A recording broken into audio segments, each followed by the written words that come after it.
बंदी छोड़ सतगुरु रामपाल जी परमेश्वर जी की जय हो। परमपिता परमात्मा सारी सृष्टि के रचनहार कुल मालिक असंख्य ब्रह्मांडों के स्वामी जगत गुरु तीनों लोकों में प्रवेश करके सबका धारण पोषण करने वाले राजाधिराज आत्माधार नाथों के नाथ देवों के देव महादेव सर्वेश्वर महेश्वर मृत्युंजय अजरो अमर आदि अनादि सनातनी प्रभु जगत पिता जगदीश्वर श्री श्री 1008 की उपाधि के वास्तविक अधिकारी अकाल मूर्त सौद स्वरूपी राम वासुदेव सर्वगतम ब्रह्म परम पूज्य प्रथम पूज्य परम संत परम पुरुष परम धनी परम दयालु सत्य कबीर हक्का कबीर अल्लाहु कबीर अल्लाहु अकबर बाखबर अल्लाह ताला जगत के तारणहार जगत के मुक्तिदाता जगत के जगन्नाथ हारे के सहारे हिंदुओं के राम मुसलमानों के अल्लाह सिखों के वाहिगुरु ईसाइयों के मसीह दया के सागर दयानिधि करुणा के सागर करुणानिधि स्वयंभू परिभू संकट मोचन कष्ट हरण मंगल करण दुख भंजन अविगत कबीर निर्विकार निर्विषम परमात्मा अलय अलेख सतगुरु आदि अनादि सतगुरु असली मर्यादा पुरुषोत्तम असली राम असली कृष्ण असली घनश्याम असली मुरारी राजाओं के राजा महाराजाओं के महाराजा शहंशाहों के शहंशाह सम्राटों के सम्राट भगवानों के भगवान अल्लाहों के अल्लाह प्रभुओं के प्रभु मसीहाओं के मसीह सच्चे वाहिगुरु बाबाओं के बाबा पीरों के पीर सेठों के सेठ जगत सेठ सावड़सा सेठ सर्वगुण संपन्न अनंत कोटि कलाओं के स्वामी अनंत कोटि ब्रह्मांडों के नायक योगियों में महायोगी ध्यानियों में महाध्यानी सिद्धों में परम सिद्ध ज्ञानियों में तत्व ज्ञानी ब्रह्म ज्ञानी महाज्ञानी परम ज्ञानी सर्वश्रेष्ठ ज्ञानी विज्ञानी युवा कबीर समर्थ कबीर असमवात अमित ओजा सच्चे रहनुमा करीम अल्लाह सुभान अल्लाह दुनिया के अंतिम पैगंबर 8 सितंबर 1951 से गांव धनाना जिला सोनीपत हरियाणा भारतवर्ष की पावन भूमि पे प्रकट रियल कल्कि भगवान श्री नारायण साकार हरि श्री बाबा साहेब नूर अनंत परमात्मा सच्चे दरवेश सच्चे बाखबर संत शिरोमणि सतगुरु रामपाल जी परमेश्वर जी के चरण कमल में आप और हम सभी भाई बहनों का अनंत कोटि दंडवत प्रणाम। सत्साई भाई और बहनों, बहुत बड़ी दया बहुत बड़ी मेहर पूज्य गुरुदेव भगवान की परमेश्वर रामपाल जी की, जिनके शुभ आशीर्वाद से विशेष आशीर्वाद से उन्हीं के सत्संगों का संग्रह पवित्र आध्यात्मिक पुस्तक ज्ञान गंगा के ऊपर वीडियो बनाने की श्रृंखला जारी है। इसी श्रृंखला में आज हमारा ये 29वें नंबर का वीडियो है। प्रत्येक वीडियो में पूज्य गुरुदेव भगवान जी के आशीर्वाद से हमें भक्ति मार्ग के विषय में अध्यात्म के विषय में वो सब कुछ जानने और समझने को मिल रहा है जो जानने की जिज्ञासा हमारी सदियों से थी, परंतु तत्व ज्ञान के अभाव में हमारे नादान धर्मगुरु हमें इन शास्त्रों से वो गूढ़ रहस्य निकाल कर नहीं बता पाए, नहीं समझा पाए कि परमात्मा कौन है, कैसा है, कहाँ रहता है, कैसे मिलता है, कैसा दिखाई देता है, उसकी शास्त्र अनुकूल भक्ति क्या है, हमें मुक्ति कैसे प्राप्त हो, हमें जन्म मरण और बुढ़ापे के संकट से हमें कैसे राहत मिले, हम लक 84 योनियों की पीड़ा से कैसे बाहर निकल सकते हैं। हमारे इन तमाम सवालों के जवाब हमारे धर्मगुरु नहीं दे पा रहे थे, क्योंकि ना तो उन्हें स्वयं तत्व ज्ञान था और ना ही वे किसी तत्वदर्शी संत की शरण में थे। और तत्वदर्शी संत के बिना इन आध्यात्मिक गूढ़ रहस्यों को, सदग्रंथों के सार को कोई भी व्यक्ति या महात्मा इनको सार्वजनिक नहीं कर सकता है। इसलिए भाई और बहनों, आज पूज्य गुरुदेव भगवान की पूरे विश्व के मानव समाज पर बहुत बड़ी कृपा हुई है कि आज उन्होंने हमें अध्यात्म का वो सार जो हमारे ही सदग्रंथों में छुपा हुआ था निकाल कर पवित्र पुस्तक ज्ञान गंगा के रूप में दे दिया है। और ये ज्ञान गंगा पुस्तक भारत देश में विशेषकर घर घर में पहुंच चुकी है। तो भाई और बहनों, अब समय आ गया है इस पवित्र पुस्तक ज्ञान गंगा को पढ़कर, इसके ज्ञान को समझकर जगत गुरु तत्वदर्शी सतगुरु रामपाल जी भगवान की शरण में आकर अपनी आत्मा का कल्याण करवाने का। तो भाई और बहनों, इस पुस्तक में अभी तक आपने भक्ति मार्ग के विषय में बहुत कुछ जान लिया है, बहुत कुछ पहचान लिया है। सबसे पहले तो हमें आत्मज्ञान के साथ साथ परमात्म ज्ञान हुआ कि वास्तव में वो परमात्मा कौन है जिन्होंने इस सारी सृष्टि को रचा है। वो साकार है या निराकार है, वो कहाँ रहता है। उसके बाद वो परमात्मा जिन जिन महापुरुषों को इस धरती पर स्वयं ही सतलोक से गति करके चलकर आकर मिले, उन आत्माओं को फिर अपना सचखंड दिखाया, सर्व ब्रह्मांडों की स्थिति से परिचित करवाया। उसके बाद उन आत्माओं ने भी अपनी वाणियों के माध्यम से देश और दुनिया को जगाया। तो भाइयों और बहनों, आज हम जो आगे बढ़ेंगे इस पवित्र पुस्तक में, तो आज का हमारा जो टॉपिक है वो है शंका समाधान। यानी इतना ज्ञान सुनने और समझने के बाद भी काल प्रेरणा से कुछ शंकाएं मन में रह जाती हैं, जिन शंकाओं का समाधान करते हुए सतगुरु रामपाल जी हमें समझाना चाह रहे हैं कि कोई शंका मन में मत रखिए। परमेश्वर जी की वाणी है कि माँ मूंडू उस संत की जिससे संसा न जाए, काल खाए थोड़े शंका सब जग खाए। वो संत ही क्या, वो महात्माएं क्या, जो अपने भगत के मन में किसी प्रकार की कोई शंका छोड़ दे। तो भाई और बहनों, यदि आप ध्यानपूर्वक पवित्र पुस्तक ज्ञान गंगा को पढ़ेंगे या सतगुरु रामपाल जी के मुख कमल से जो सत्संग बोले गए हैं आप उनको सुनेंगे, तो अपने ही धर्मशास्त्रों से सारे प्रमाण देखकर हमारे मन में अध्यात्म को लेकर किसी प्रकार की कोई शंका रह नहीं जाएगी। फिर भी जो छोटी मोटी शंकाएं हैं उनका भी सतगुरु रामपाल जी ने बखूबी समाधान किया है। प्रश्न, किसी ने सवाल किया, उपरोक्त गीता सार से तो सिद्ध होता है कि ब्रह्मा जी, विष्णु जी तथा शिव जी की पूजा व्यर्थ है, यानी बेकार है। यानी सतगुरु रामपाल जी ने जो पवित्र गीता जी का सार निकाल कर इस पवित्र पुस्तक ज्ञान गंगा में डाल दिया है, तो साधक कह रहा है कि इस पवित्र पुस्तक से गीता जी का सार समझकर तो ऐसा लगा कि जैसे श्री ब्रह्मा, श्री विष्णु और श्री शंकर जी की पूजा बिल्कुल व्यर्थ है, बिल्कुल बेकार है। परंतु मैं तो 30 वर्ष से श्री शिव जी की पूजा कर रहा हूँ तथा भगवान श्री कृष्ण जी मेरे बहुत प्रिय हैं। मैं इन प्रभुओं को नहीं छोड़ सकता, मेरा इनसे विशेष लगाव हो चुका है। श्री गीता जी का नित्य पाठ करता हूँ। हरे राम हरे कृष्ण राधे श्याम सीताराम, ओम नमः शिवाय, ओम नमो भगवते वासुदेवाय आदि नाम जाप करता हूँ। सोमवार का व्रत भी रखता हूँ, कावड़ भी लाता हूँ तथा धामों पर भी दान करने जाता हूँ, मंदिर में मूर्ति पूजा करने भी जाता हूँ, स्वर्ग प्राप्ति की इच्छा करता हूँ तथा परंपरागत पूजा के कारण एक महंत से उपदेश भी ले रखा है। तो सतगुरु रामपाल जी उस जिज्ञासु को क्या कुछ समझा रहे हैं। कृपया आप पुनः उपरोक्त गीता सार को पढ़ो। जब तक तत्व ज्ञान से पूर्ण परिचित आप नहीं होंगे तब तक ये शंका रूपी कांटा खटकता ही रहेगा।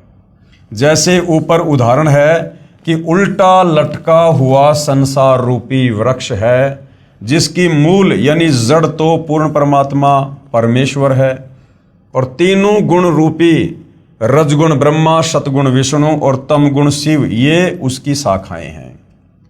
आपने कोई आम का पौधा लगाया है, यदि पौधे की जड़ यानी मूल की सिंचाई पूजा करोगे जिससे वृक्ष बनेगा, फिर उसकी शाखाओं को फल लगेंगे। शाखा तोड़ने को थोड़े कहा जाता है। यहाँ देखिए, सीधा बीजा हुआ भक्ति रूपी पौधा अर्थात शास्त्र विधि अनुसार साधना, जो आप जियों को पहले दिखाया गया था। तो गुरुदेव भगवान कह रहे हैं कि भाई हम ब्रह्मा विष्णु महेश की साधना छुड़वाते नहीं हैं, बल्कि और दृढ़ता से शास्त्र अनुकूल साधना आप जियों के द्वारा ब्रह्मा विष्णु महेश की करवाई जाती है। हमने भाइयों और बहनों सृष्टि रचना को समझना इसलिए बहुत ज़्यादा जरूरी है, क्योंकि सृष्टि रचना को समझे बिना हमें इस अध्यात्म को नहीं समझ सकते। तो सृष्टि रचना के माध्यम से पूज्य गुरुदेव भगवान ने हमें बताया कि ये जो संसार है, ये जो सृष्टि है, ये एक उल्टा लटका हुआ पीपल का वृक्ष समझो। ये भक्ति रूपी पौधा है, ये भक्ति रूपी पेड़ है। ठीक है, यानी ऊपर को कबीर परमेश्वर, कबीर प्रभु, कबीर परमात्मा जो सबसे ऊपर अनामी लोक में रहते हैं।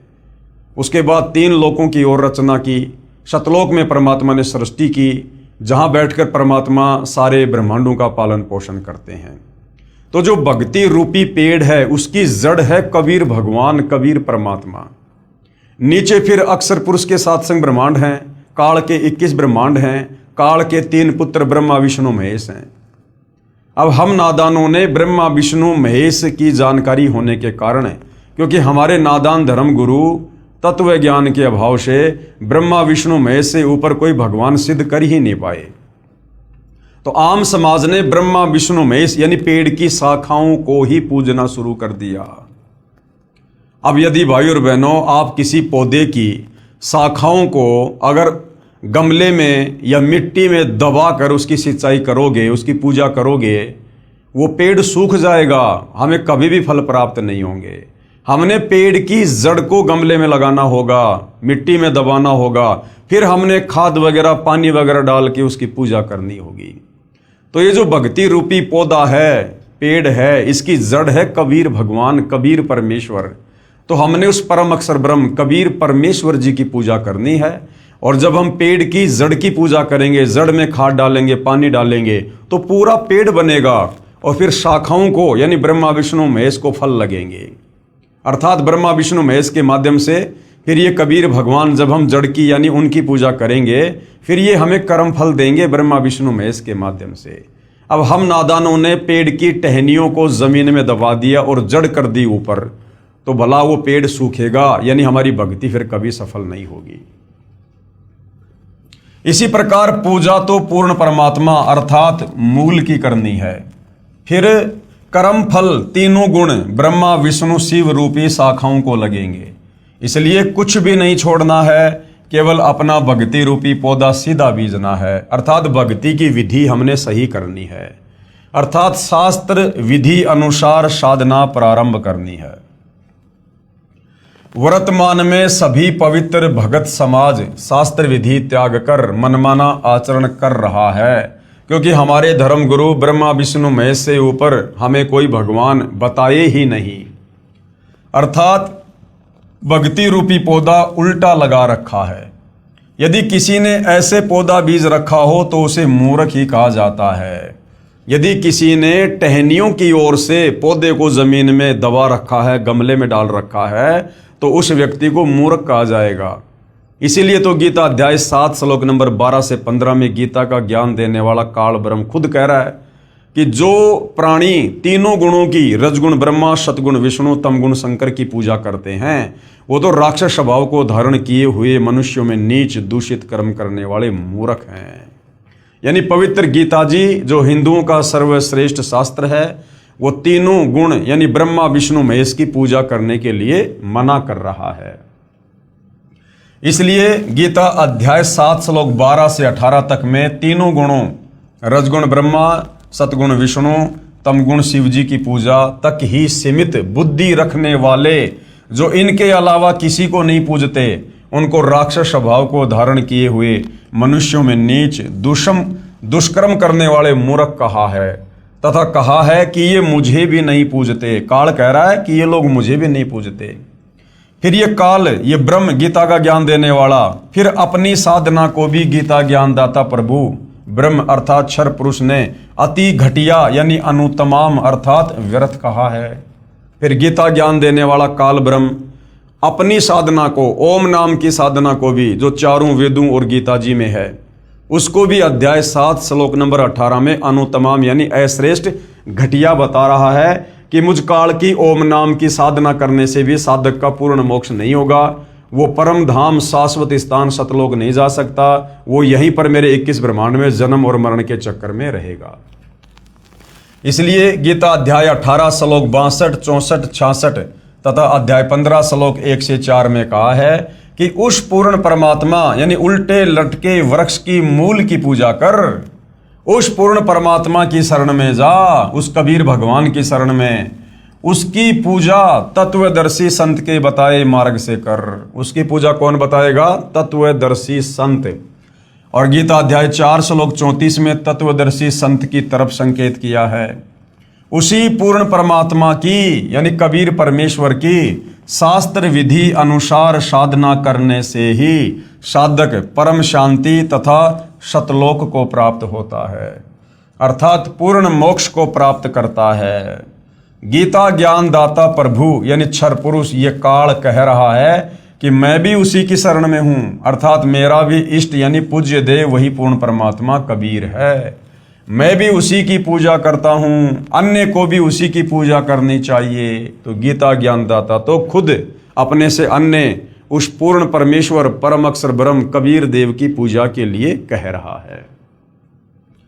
आप जी गीता का नित्य पाठ भी करते हो तथा साधना गीता जी में वर्णित विधि के विरुद्ध करते हो।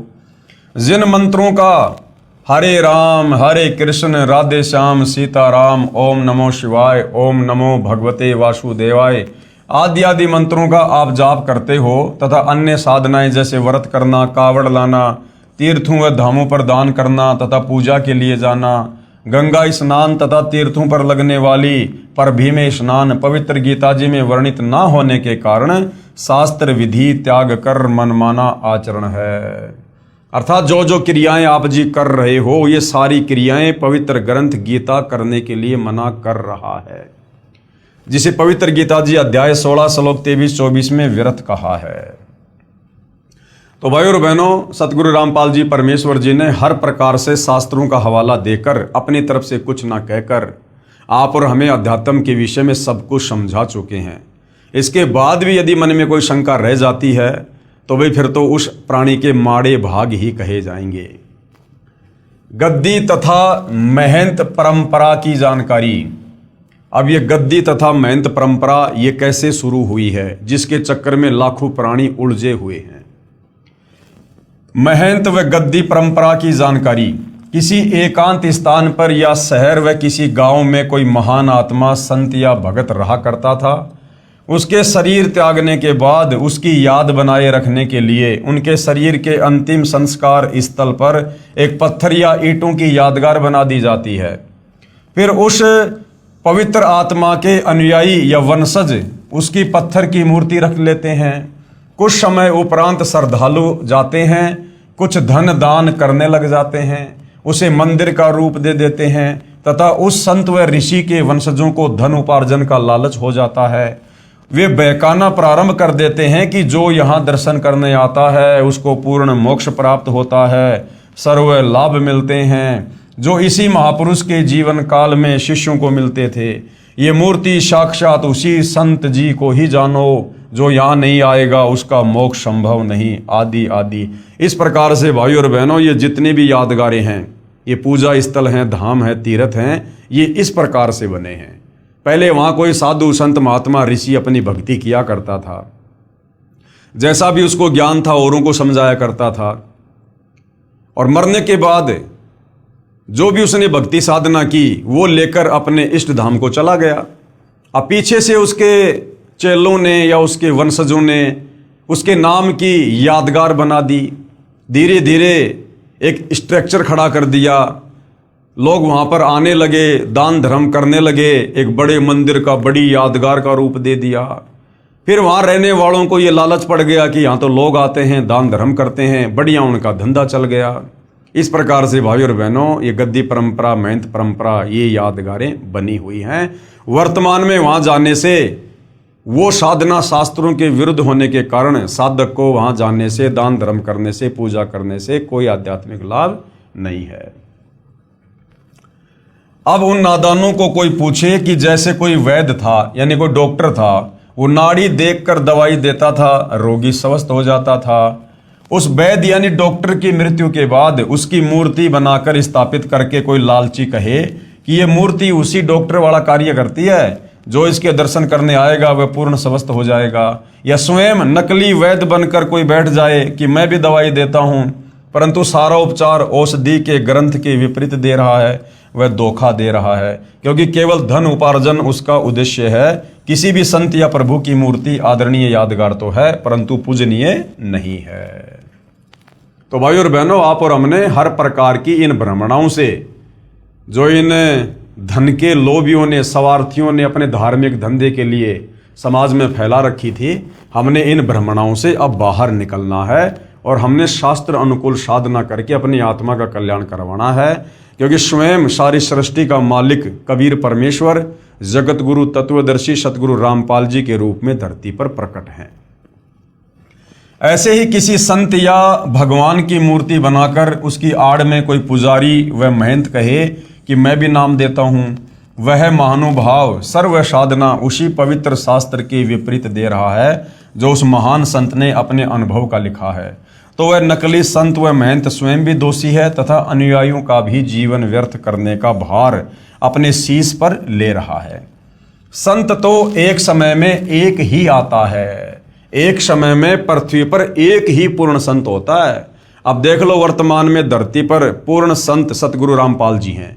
इनके अलावा ये जितने भी आचार्य, शंकराचार्य, मंडलेश्वर हैं, धर्माचार्य हैं, किसी भी धर्म का कोई भी धर्म गुरु है, ये सारे के सारे नकली हैं, काल के द्वारा भेजे गए हैं।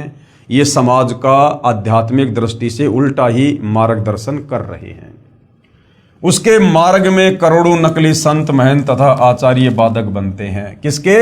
जो एक समय में एक ही संत धरती पर होता है।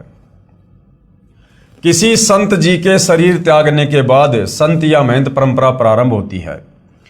पहले वाले संत के स्थान की रक्षार्थ एक प्रबंधक चुना जाता है, जिसे महंत कहा जाता है। वह केवल उस पवित्र यादगार की देखभाल करने के लिए ही नियुक्त किया जाता है।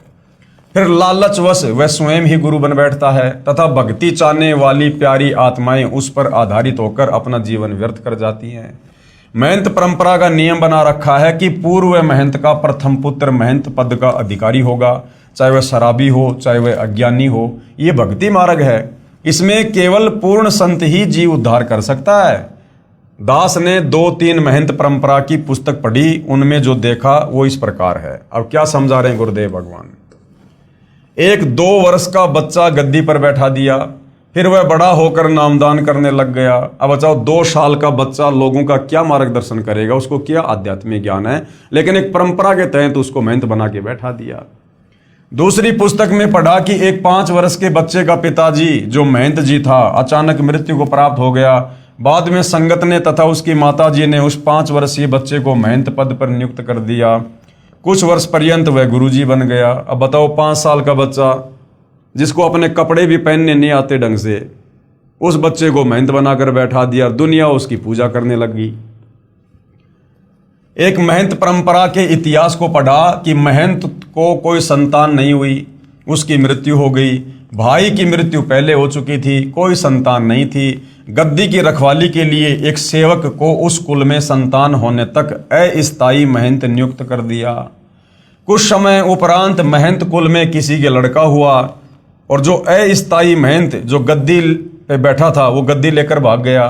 किसी अन्य शहर में स्वयं ही गद्दी स्थापना करके महंत बन बैठा, वहां नई दुकान खोल ली तथा पूर्व स्थान पर एक 2.5 वर्ष का बच्चा महंत बना दिया गया। एक महंत परंपरा का इतिहास देखा कि बड़ा बेटा घर त्याग गया, उससे छोटे को महंत पद पर नियुक्त कर दिया। कुछ समय पर्यंत वहां मंदिर बन गया तथा अधिक चढ़ावा भेंट पूजा का धन आने लगा। उस बड़े वाले की संतान ने कहा कि इस मंदिर पर हमारा अधिकार है, इस कारण झगड़ा शुरू हुआ। गद्दी पर विराजमान महंत जी की हत्या कर दी गई। फिर उसका बड़ा बेटा महंत अर्थात गद्दी का अधिकारी नियुक्त कर दिया, उसकी भी हत्या कर दी गई। फिर उसका दूसरा भाई गद्दी पर बैठाया गया। दूसरे जो अपने को अधिकारी बताते थे, उन्होंने नया स्थान बनाकर नई दुकान खोल ली। एक दूसरे पर मुकदमे करके सुखमय जीवन को लालच में नरक बना लिया। वह धाम कहाँ रहा? अरे धाम पर जाने से तो शांति होनी चाहिए, धाम पर तो ज्ञान बंटना चाहिए, धाम पर तो शास्त्र अनुकूल साधना होनी चाहिए। तो ऐसी जगहों को धाम नहीं कहा जा सकता। वह तो कुरुक्षेत्र वाला महाभारत के युद्ध का मैदान हो गया। कुछ महंतों ने संत बनाने की एजेंसी ले रखी है, लाल कपड़े धारण करवाते हैं, पूर्व नाम को बदलकर अन्य नाम रख देते हैं, फिर वह बनावटी महंत का बनावटी शिष्य नकली संत बनकर भोली आत्माओं के जीवन के साथ खिलवाड़ करता रहता है तथा अनमोल मनुष्य जीवन को स्वयं भी व्यर्थ कर रहा है तथा भोली आत्माओं के जीवन को भी नाश कर रहा है तथा महापाप का भागी बन रहा है। अब गुरुदेव भगवान क्या कह रहे हैं? जिस समय राजा परीक्षित जी को सर्प ने डसना था उस समय पूर्ण गुरु की आवश्यकता पड़ी। ये द्वापर युग की बात है। अब ये जगह जगह गद्दी लेकर महंत बनकर जो कथाएं करते फिरते हैं 4 रुपए के लालच में, अब गुरुदेव भगवान क्या समझा रहे हैं? द्वापर युग की ये कथा है। जिस समय राजा परीक्षित जी को सर्प ने डसना था उस समय पूर्ण गुरु की आवश्यकता पड़ी, क्योंकि पूर्ण संत बिना जीव का कल्याण असंभव है। उस समय पृथ्वी के सभी ऋषियों ने राजा परीक्षित को दीक्षा देने तथा 7 दिन श्रीमद् भागवत सुधा सागर की कथा सुनाने से मना कर दिया, क्योंकि 7वें दिन पोल खुलनी थी। इस कारण से कोई सामने नहीं आया। स्वयं श्रीमद् भागवत सुधा सागर के लेखक महर्षि वेदव्यास जी ने भी असमर्थता व्यक्त की, क्योंकि वे ऋषिजन प्रभु से डरने वाले थे, इसलिए भी राजा परीक्षित के जीवन से खिलवाड़ करना उचित नहीं समझा। राजा परीक्षित जी के कल्याण के लिए महर्षि सुखदेव जी को स्वर्ग से बुलाया गया। अब द्वापर युग के साधु संत महात्मा ऋषि कैसे होंगे? वर्तमान वालों से तो हजारों गुना बढ़िया होंगे। उनको ज्ञान भी होगा, धर्म कर्म पर भी थे, नेक नीति में भी थे, सदाचारी भी थे, और खुद श्रीमद् भागवत सुधा सागर का लेखक महर्षि वेदव्यास जी, उन्होंने भी हाथ खड़े कर दिए कि भैया मैं भी कथा करने का अधिकारी नहीं हूं। और फिर स्वर्ग से राजा परीक्षित के पुण्यों के आधार से सुखदेव ऋषि को बुलाया गया, और सुखदेव ऋषि ने यहां आकर 7 दिन राजा परीक्षित को श्रीमद् भागवत सुधा सागर की कथा सुनाई।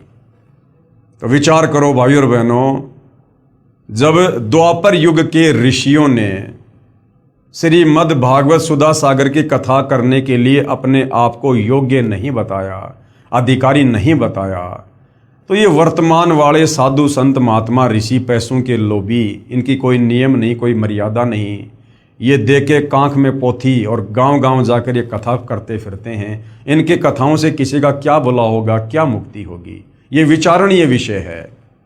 क्योंकि भाइयों और बहनों, धरती पर एक समय में एक ही संत होता है जो पूर्ण होता है, और वही इन ग्रंथों की कथा यानी इन ग्रंथों को समझाने का अधिकारी होता है।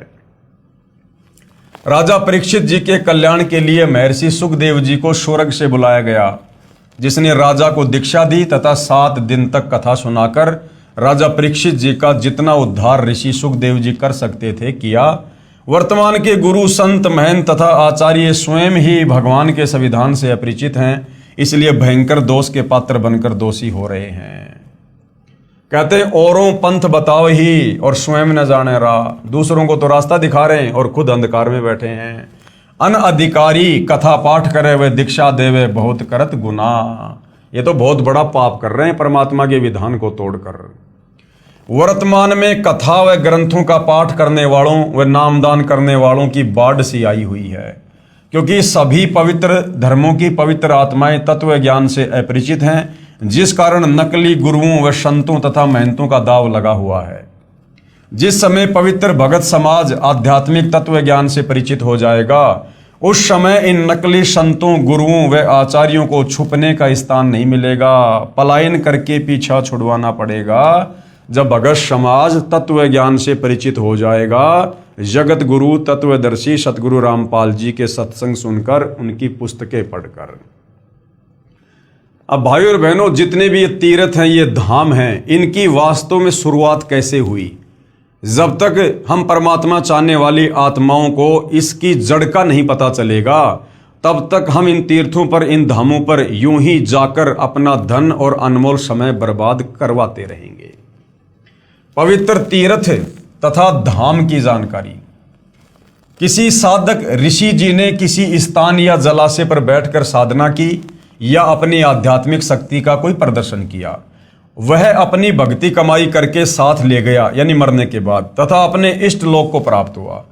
उस साधना स्थल का बाद में तीर्थ या धाम नाम पड़ गया। अब कोई उस स्थान को देखने जाए कि यहाँ कोई साधक रहा करता था उसने बहुतों का कल्याण किया। अब न तो वहाँ संत जी हैं जो उपदेश दे सके, वह तो अपनी कमाई करके चला गया।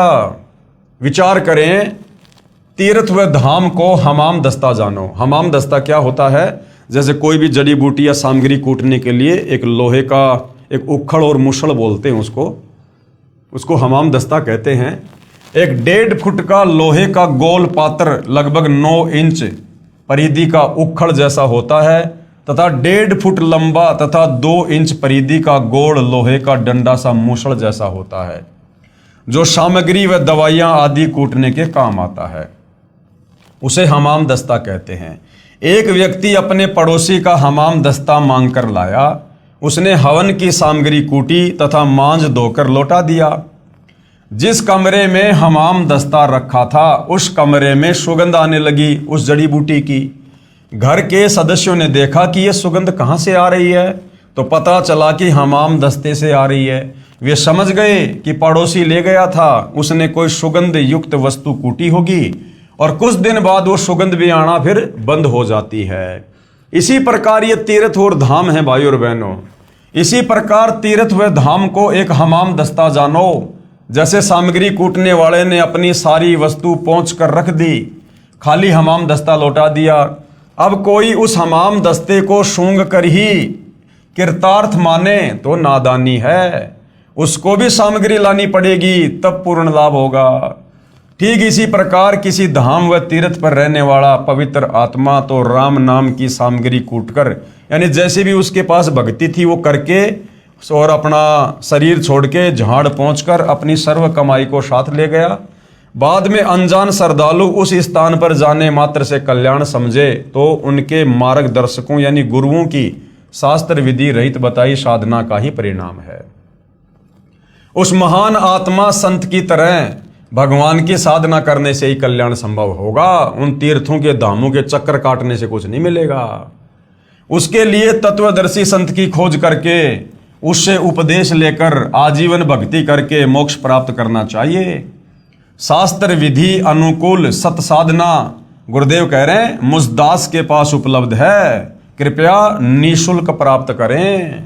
ऐसी अनमोल वस्तु जिसका कोई मूल्य नहीं है, जिस साधना से, जिन मंत्रों के जाप से हमारी आत्मा का कल्याण होगा, जन्म जन्म का संताप कटेगा।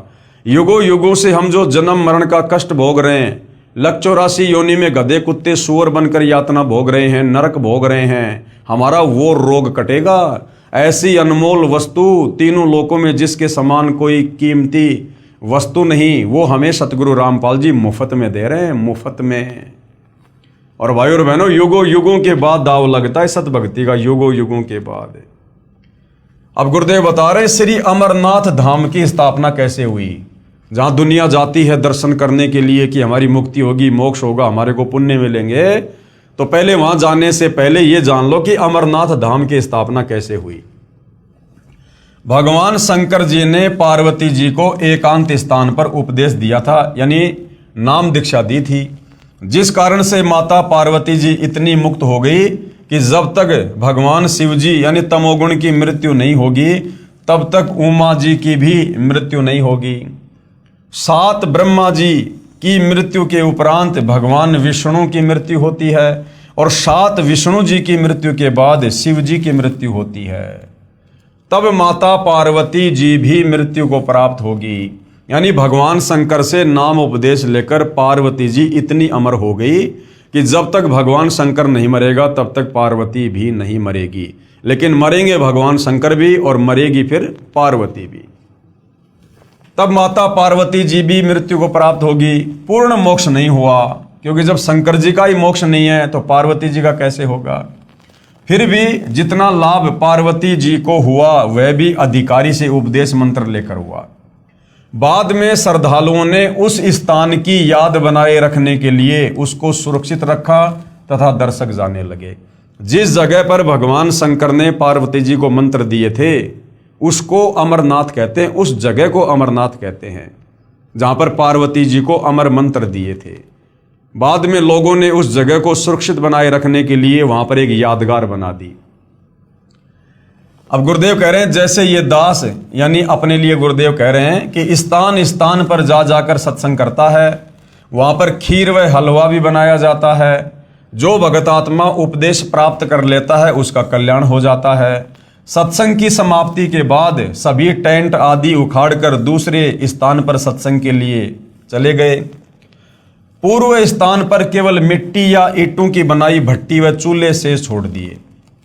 फिर कोई उसी शहर के व्यक्ति से कहे कि आओ आपको वह जगह दिखाकर लाता हूं जहां सतगुरु रामपाल जी का सत्संग हुआ था, खीर बनाई थी। बाद में उन भट्टियों को देखने जाने वाले को न तो खीर मिलेगी, न ही सत्संग के अमृत वचन सुनने को मिलेंगे, और ना ही उपदेश प्राप्त हो सकता जिससे कल्याण हो सके। उसके लिए संत ही खोजना पड़ेगा। जहां सत्संग चल रहा हो वहां पर सर्व कार्य सिद्ध होंगे। तो भाई दुनिया जिस अमरनाथ पर जाती है भक्ति भाव से, वहां ना तो भगवान शंकर है ना पार्वती है, केवल वो एक यादगार है। और वहां पर चाहे चक्कर काटना तो छोड़ो, अगर वहां पर तुम खुद भी रहने लग जाओ, यदि तुम वहां पर बस जाओ तो भी तुम्हारी आत्मा का कल्याण नहीं है। ठीक इसी प्रकार तीर्थों व धामों पर जाना तो उस यादगार स्थान रूपी भट्ठी को देखना मात्र ही है। यह पवित्र गीता जी में वर्णित ना होने से शास्त्र विरुद्ध हुई, जिससे कोई लाभ नहीं। इसका प्रमाण पवित्र गीता अध्याय 16 श्लोक 23-24 में कि अर्जुन, शास्त्र विधि को त्याग कर जो मनमानी भक्ति पूजा करते हैं उनको कोई लाभ नहीं, उनकी कोई गति नहीं, उनकी कोई मुक्ति नहीं। तत्व ज्ञानहीन संतों व महंतों तथा आचार्यों द्वारा भ्रमित श्रद्धालु तीर्थों व धामों पर आत्म कल्याणार्थ जाते हैं। श्री अमरनाथ जी की यात्रा पर गए श्रद्धालु 3-4 बार बर्फानी तूफान में दबकर मृत्यु को प्राप्त हुए। प्रत्येक बार मरने वालों की संख्या हजारों में होती थी। विचारणीय विषय है कि यदि श्री अमरनाथ जी के दर्शन व पूजा लाभदायक होती तो क्या भगवान शिव उन भक्तों की रक्षा नहीं करते? अर्थात प्रभु शिव जी भी शास्त्र विरुद्ध साधना से अप्रसन्न हैं। भगवान शंकर भी इन पाखंडों से प्रसन्न नहीं है, इस प्रकार की साधनाओं से। वैष्णो देवी के मंदिर की स्थापना कैसे हुई? जो श्रद्धालु वैष्णो देवी मंदिर जाते हैं भक्ति भाव से पूजा के लिए, आत्म कल्याण के लिए, तो पहले यह तो जान लो कि वैष्णो देवी मंदिर की स्थापना कैसे हुई। जब सती जी यानी उमा देवी अपने पिता राजा दक्ष के हवन कुंड में छलांग लगाने से जलकर मृत्यु को प्राप्त हुई। अब वो हवन कुंड में छलांग क्यों लगाई? गुरुदेव ने बताया, एक समय शंकर और पार्वती जी, जिसको उमा भी कहते हैं, दोनों आकाश मार्ग से जा रहे थे। उसी समय विष्णु अवतार श्री रामचंद्र जी धरती पर आए हुए थे और उनको 14 साल का वनवास मिला हुआ था, और जंगल से उनकी पत्नी सीता को रावण उठाकर ले गया था। पीछे से सीता के वियोग में वो पागलों की तरह व्यवहार कर रहे थे। वृक्षों से लिपट लिपट कर पूछ रहे थे, हाय मेरी सीता कहाँ गई? मृगों से लिपट लिपट कर पूछ रहे थे, रो रहे थे। तो ऊपर से शंकर जी ने हाथ जोड़कर उनको प्रणाम किया। तो पार्वती ने पूछा, आप किसको प्रणाम कर रहे हो? तो शंकर जी ने कहा कि मैं भगवान विष्णु को प्रणाम कर रहा हूं। तो पार्वती ने कहा कि ये इस प्रकार से आम आदमी की तरह रोने वाला अपनी पत्नी के वियोग में, ये भगवान कैसे हो सकता है? मैं तो इसकी परीक्षा लूंगी। तो शंकर जी ने कहा कि तू ये गलती मत कर देना, तू सीता का रूप बनाकर भगवान के सामने मत चली जाना। अगर तुमने सीता का रूप बना लिया तो सीता मेरी भाभी है और भाभी माँ के समान होती है, फिर तू मेरे योग्य नहीं रहेगी, फिर मैं तुझे पत्नी रूप में स्वीकार नहीं करूंगा। तो उस समय तो पार्वती ने कहा ठीक है, नहीं लूंगी परीक्षा। घर आने के बाद शंकर जी तो अपने काम धाम से चले गए। पीछे से पार्वती ने सीता जी का रूप बनाया और रामचंद्र जी के सामने जाके खड़ी हो गई कि अगर भगवान होगा तो मुझे पहचान लेगा।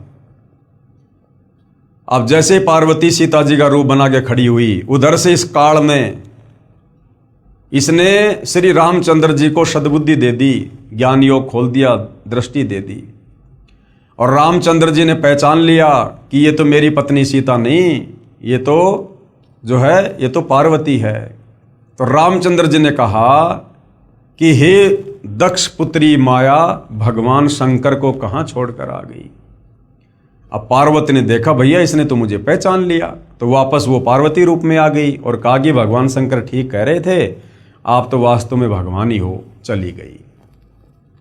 अब उधर से भाई और बहनों, श्री रामचंद्र जी को अपनी पत्नी का तो पता नहीं कि उसे कौन ले गया, और उधर से सीता रूप में पार्वती को पहचान लिया।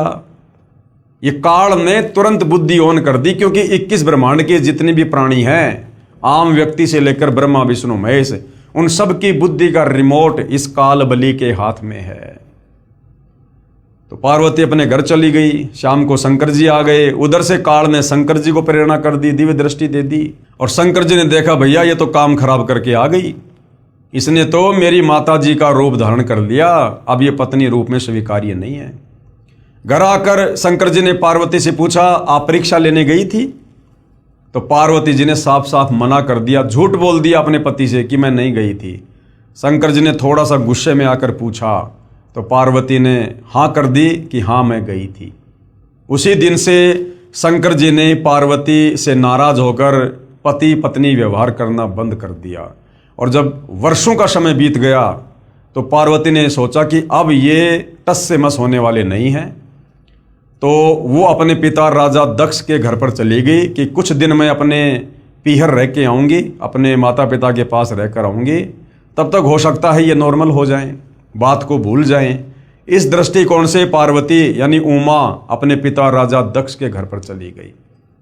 उस समय राजा दक्ष एक हवन करवा रहा था, जिसमें बहुत सारे साधु संत महात्मा ऋषि आए हुए थे, और राजा दक्ष की जितनी भी लड़कियां थी उन सब के जो पति थे वो भी आए हुए थे, सबके हवन कुंड बने हुए थे, और जो जो दामाद नहीं आया था उसका भाग अलग से निकाल रखा था। परंतु पार्वती और शंकर जी का कहीं कोई इस प्रकार का स्थान नहीं था। पूरे हवन कुंड में पार्वती ने घूम के देख लिया। अंत में अपने पिता के पास गई और कहा, पिताजी आपने मेरी सभी बहन और उनके पतियों के लिए जो है ये जगह वगैरह नियुक्त की हुई है हवन के लिए, हमारे लिए क्यों नहीं की? तो राजा दक्ष ने पार्वती का अपमान कर दिया और कहा, तू पहले ये बता तुझे यहां बुलाया किसने, और मैं उसका भाग क्यों निकालूं जिसके गले में सर्प पड़े रहते हैं, ना नहाता ना धोता है, राख को लपेट के रहता है। क्योंकि भाई और बहनों, पार्वती जी ने अपने पिता राजा दक्ष के मना करने पर भगवान शंकर से लव मैरिज की थी, जिस कारण से राजा दक्ष उससे नाराज था। तो इस प्रकार अपनी बेइज्जती को देखकर और उधर से अपने पति को नाराज देखकर कि ना तो मेरा ससुराल में कोई जगह है, ना पीहर में कोई जगह है, ये सोचकर दुखी मन से काल प्रेरणा से और वो जो पार्वती थी वो उस हवन कुंड में छलांग लगा गई और वो जलकर खाक हो गई। तो जब सती जी यानी उमा देवी अपने पिता राजा दक्ष के हवन कुंड में छलांग लगाने से जलकर मृत्यु को प्राप्त हुई, तब भगवान शिव जी उसकी अस्थियों के कंकाल को मोहवश सती जी यानी पार्वती जी जानकर 10,000 साल तक कंधे पर लिए पागलों की तरह घूमते रहे। अब देखिए भाई और बहनों, 21 ब्रह्मांड में सारे के सारे प्राणी मोह ममता में बंधे हुए हैं, तीनों गुणों में बंधे हुए हैं। ये तीनों देवता एक एक गुण हैं जो हम इंसानों को बांध के रखते हैं, और ये खुद भी इन्हीं तीनों गुणों में बंधे हुए हैं। 10,000 साल तक उस जली हुई पार्वती की अस्थियों को अपनी पत्नी मानकर अपने सीने से लगाकर पागलों की तरह रोते हुए घूम रहे हैं भगवान शंकर। जैसे एक बंदरिया का बच्चा मर जाता है फिर भी वो उसे अपना बच्चा मानकर छाती से लगाकर घूमती रहती है। तो भाई और बहनों, चाहे ब्रह्मा विष्णु महेश हो, चाहे आप और हम इंसान हों, चाहे ये 184 योनियों के जीव हो, हम सब के सब जीव संज्ञा में हैं, जीव संज्ञा में।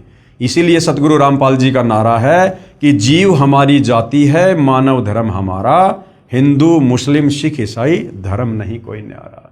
तो इस तत्व ज्ञान से पता चलता है कि ब्रह्मा विष्णु महेश भी जीव संज्ञा में हैं और ये भी तीनों गुणों के प्रभाव से प्रभावित हैं। उसके बाद भगवान विष्णु जी ने सुदर्शन चक्र से सती जी के कंकाल को छिन्न भिन्न कर दिया। अब भगवान विष्णु जी के रूप में स्वयं कबीर परमात्मा जी ने ये लीला की। जहां धड़ गिरा, जहां पर पार्वती जी का वो धड़ वाला हिस्सा गिरा कंकाल का, वहां पर उसको जमीन में गाड़ दिया गया इस धार्मिक घटना की याद बनाए रखने के लिए कि ऐसी घटना घटित हुई थी। उसके ऊपर एक मंदिर जैसी यादगार बना दी कि कहीं आने वाले समय में कोई ये ना कह दे कि पुराण में गलत लिखा है। उस मंदिर में एक स्त्री का चित्र रख दिया, उसे वैष्णो देवी कहने लगे। उसकी देख रेख व श्रद्धालु दर्शकों को उस स्थान की कहानी बताने के लिए एक नेक व्यक्ति नियुक्त किया गया, जैसे गाइड वगैरह होते हैं। उसको अन्य धार्मिक व्यक्ति कुछ वेतन देते थे। बाद में उसके वंशजों ने उस पर भेंट दान लेना प्रारंभ कर दिया तथा कहने लगे कि एक व्यक्ति का व्यापार ठप हो गया था। माता के 100 रुपये संकल्प किए, एक नारियल चढ़ाया, वह बहुत धनवान हो गया। एक निसंतान दंपत्ति था, उसने माता जी के 200 रुपये, एक साड़ी, एक सोने का गले का हार चढ़ाने का संकल्प किया, उसको पुत्र प्राप्त हो गया। और इस प्रकार से भाइयों और बहनों, तत्व ज्ञान के अभाव में आम आदमी देखम देखा भेड़ चाल में इन धर्मों पर जाने लगा और इन धामों की पूजा शुरू हो गई। इस प्रकार भोली आत्माएं इन दंत कथाओं पर आधारित होकर अपनी पवित्र गीता जी तथा पवित्र वेदों को भूल गए कि हमारी गीता और वेदों में भगवान प्राप्ति के लिए, मुक्ति के लिए क्या भक्ति साधना लिखी है, उसको तो भूल गए और भेड़ चाल में इन तीर्थों पर, धामों पर जाना शुरू कर दिया, जिसमें वह सर्व साधनाएं शास्त्र विधि रहित लिखी हैं, जिसके कारण न कोई सुख होता है, न कोई कार्य सिद्ध होता है और न ही परम गति अर्थात मुक्ति होती है। कहाँ? इन धामों पर जाने से, तीर्थों पर जाने से, क्योंकि गीता और चारों वेद इन साधनाओं को करने के लिए मना कर रहे हैं। इसका प्रमाण पवित्र गीता अध्याय 16 मंत्र 23-24 में है। इसी प्रकार जहां देवी की आंखें गिरी वहां नैना देवी का मंदिर, जहां जिव्या गिरी वहां पर श्री जवाली जी के मंदिर तथा जहां धड़ गिरा वहां वैष्णो देवी के मंदिर की स्थापना हो गई। तो भाइयों और बहनों, इस प्रकार से इन धामों की शुरुआत हुई है जिनको आज दुनिया पूजने के लिए जाती है, जबकि ये तमाम साधनाएं हमारे धर्मशास्त्रों के विरुद्ध होने के कारण, पवित्र गीता और पवित्र चारों वेदों के विपरीत होने के कारण इसको मनमाने आचरण की संज्ञा दी गई है। अध्याय 16 श्लोक 23-24 कि अर्जुन, जो व्यक्ति शास्त्र विधि को त्याग कर मनमाना आचरण करते हैं, मनमानी पूजा पाठ करते हैं, मनमाने मंत्रों का जाप करते हैं जो गीता और वेदों में नहीं है, उनकी ना तो मुक्ति होगी मरने के बाद में, अर्थात वो कभी भूत बनेंगे, कभी पिशाच बनेंगे, कभी वो पितर बनेंगे, नरक में जाएंगे, लक 84 में जाएंगे। ना उनका कोई कार्य सिद्ध हो सकता और ना उनकी गति हो सकती। इसलिए गीता अध्याय 16 श्लोक 24 में फिर कहा कि अर्जुन, कौन से भक्ति कर्म करने चाहिए, कौन से भक्ति कर्म नहीं करने चाहिए, इसके लिए शास्त्र ही प्रमाण है। अन्य किसी की दंत कथा पर, लोक वेद पर, सुनी सुनाई बातों पर यकीन करके भक्ति मार्ग को मत अपना लेना। तो भाइयों और बहनों, हर प्रकार से सतगुरु रामपाल जी परमात्मा चाहने वाली आत्माओं का समाधान कर रहे हैं। यानी यदि हमने इस अनमोल मनुष्य जन्म से परमात्मा की प्राप्ति करनी है, ये अनमोल मनुष्य जन्म हमें केवल परमात्मा प्राप्ति के लिए ही मिलता है, क्योंकि लक 84 योनियां भोगने के बाद एक मनुष्य जन्म हमें परमात्मा देता है। इसलिए कहते हैं कि मानव जन्म दुर्लभ है, ये मिले न बारंबार, और जैसे पेड़ से पत्ता टूट जाए फिर वापस नहीं लगता डार। तो क्या करना चाहिए इस मनुष्य जन्म से?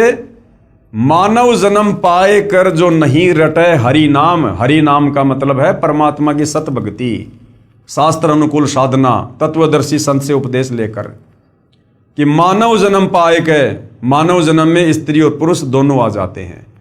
मनुष्य जन्म पाए कर जो नहीं रटे हरि नाम। भाई जैसे कुआं जल बिना फिर बनवाया क्या काम। अगर इस मनुष्य जन्म को प्राप्त करके तत्वदर्शी संत की शरण में आकर शास्त्र अनुकूल भक्ति नहीं की तो ऐसा है जैसे आपने कुआं बनाया और कुएं में जल है नहीं, लेकिन कुएं के ऊपर आप जी बढ़िया बढ़िया चित्रकारी कर रहे हो, तो क्या फायदा उस कुएं के ऊपर वो चित्रकारी करने का जब उसमें जल ही नहीं है, वो इच्छित वस्तु ही नहीं है। तो भाइयों और बहनों, बड़ी मुश्किल से परमेश्वर ने हमें ये मनुष्य जन्म बख्शा है। इस मनुष्य जन्म में हम हर प्रकार से अन्य योनियों से श्रेष्ठ बुद्धि रखते हैं। लक 84 योनियों में गधे, कुत्ते, सुअर, बैल, मक्खी, मच्छर, हाथी, भेड़िया, सिंह, इनको वो बुद्धि नहीं है। इनको आत्मचिंतन की, मंथन की, एक दूसरे से सलाह मशवरा करने की वो सद्बुद्धि प्राप्त नहीं है जो हम मनुष्यों को है। हमें परमेश्वर ने इनसे विशेष बुद्धि दी है, विशेष हमारे को शरीर दिया है। हम काम धंधा करके, मेहनत मजदूरी करके हम खा सकते हैं, कमा सकते हैं। हम सभ्य समाज में सभ्य तरीके से रह सकते हैं। पशु एक दूसरे को छीन कर मार कर खाते हैं, लेकिन हम मनुष्य हैं, हमें परमेश्वर ने विशेष बुद्धि दी है। हम काम धंधा करके नेक नीति ईमानदारी से जीते हैं और दूसरों को भी जीने देते हैं। यदि हम वही पशु वाले कार्य करते करते मर गए तो फिर हमने क्या किया इस मनुष्य जन्म को प्राप्त करके? अरे बिना सतभक्ति के, बिना तत्वदर्शी संत की शरण के जो कार्य हम मनुष्य कर रहे हैं वो सारे के सारे कार्य पशु और पक्षी भी कर रहे हैं। जन्म लेकर जैसे वो भी बच्चे पैदा करते हैं, आप और हम शादियां करके बच्चे पैदा कर लेते हैं। वो पशु पक्षी बिना किसी गोत्र के, बिना किसी धर्म के, बिना किसी जाति के आपस में शादियां कर लेते हैं। हम अपने ये कर्म फोड़ने के लिए गोत्र में, धर्म में, जातियों में उलझ गए काल प्रेरणा से। वो पशु पक्षी खुले में सहवास करते हैं, संभोग करते हैं, क्योंकि उनको वो विशेष बुद्धि नहीं है, उनको कोई शर्मा शर्मी नहीं है। हमें परमेश्वर ने बुद्धि दी, इसलिए हम चार दीवारी के अंदर संभोग कर लेते हैं, शारीरिक संबंध बना लेते हैं। वो पशु पक्षी निवस्त्र होकर घूम लेते हैं। हम 100, 200, 250, 500 रुपए के कपड़े पहनकर अपने शरीर को ढक लेते हैं। वो पशु पक्षी वो कच्चा भोजन खा लेते हैं, हम थोड़ा चूल्हे पर पका के खा लेते हैं। वो पशु पक्षी जमीन में पड़ा हुआ खा लेते हैं, हम 100-50 रुपए की थाल में डाल के खा लेते हैं। बच्चे पैदा वो पशु पक्षी भी करते हैं, बच्चे पैदा हम भी करते हैं। अपने बच्चों का पालन पोषण, लाड़ प्यार वो पशु पक्षी भी करते हैं। वो लाड़ प्यार पालन पोषण आप और हम भी करते हैं, और अंत में वो भी मर जाते हैं और अंत में हम भी मर जाते हैं। तो बताओ भाई और बहनों, यदि ये अनमोल मनुष्य जन्म प्राप्त करके, यदि हमने तत्वदर्शी संत की खोज करके, शास्त्र अनुकूल सत भक्ति करके अपनी आत्मा का कल्याण नहीं करवाया, तो उन गधे, कुत्ते, सुअर में, बैल में, गाय में और हम इंसानों की उन क्रियाओं में भला क्या अंतर है? इसलिए परमात्मा कहते हैं कि भक्ति बिना नर और खर एक है। नर यानी इंसान और खर यानी गधा। जो व्यक्ति मनुष्य जन्म प्राप्त करके तत्वदर्शी संत की शरण में आकर शास्त्र अनुकूल भक्ति शुरू नहीं करता है, कबीर परमात्मा ने उस व्यक्ति में, चाहे वो व्यक्ति देश का राजा क्यों ना हो, उस व्यक्ति में और गधे में कोई अंतर नहीं बताया। भक्ति बिना नर और खर यानी गधा एक है। जिन हरिपद नहीं जानिया, जिसको परमात्मा की जानकारी नहीं, जिसके पास सत भक्ति नहीं। भक्ति बिना नर और खर एक है, जिन हरिपद नहीं जानिया, और पूर्ण ब्रह्म की परख नहीं रे, पूज मरे पाषाणा। उस पूर्ण परमात्मा की तो पहचान नहीं कि वो परमात्मा कौन है जिसकी भक्ति करनी चाहिए।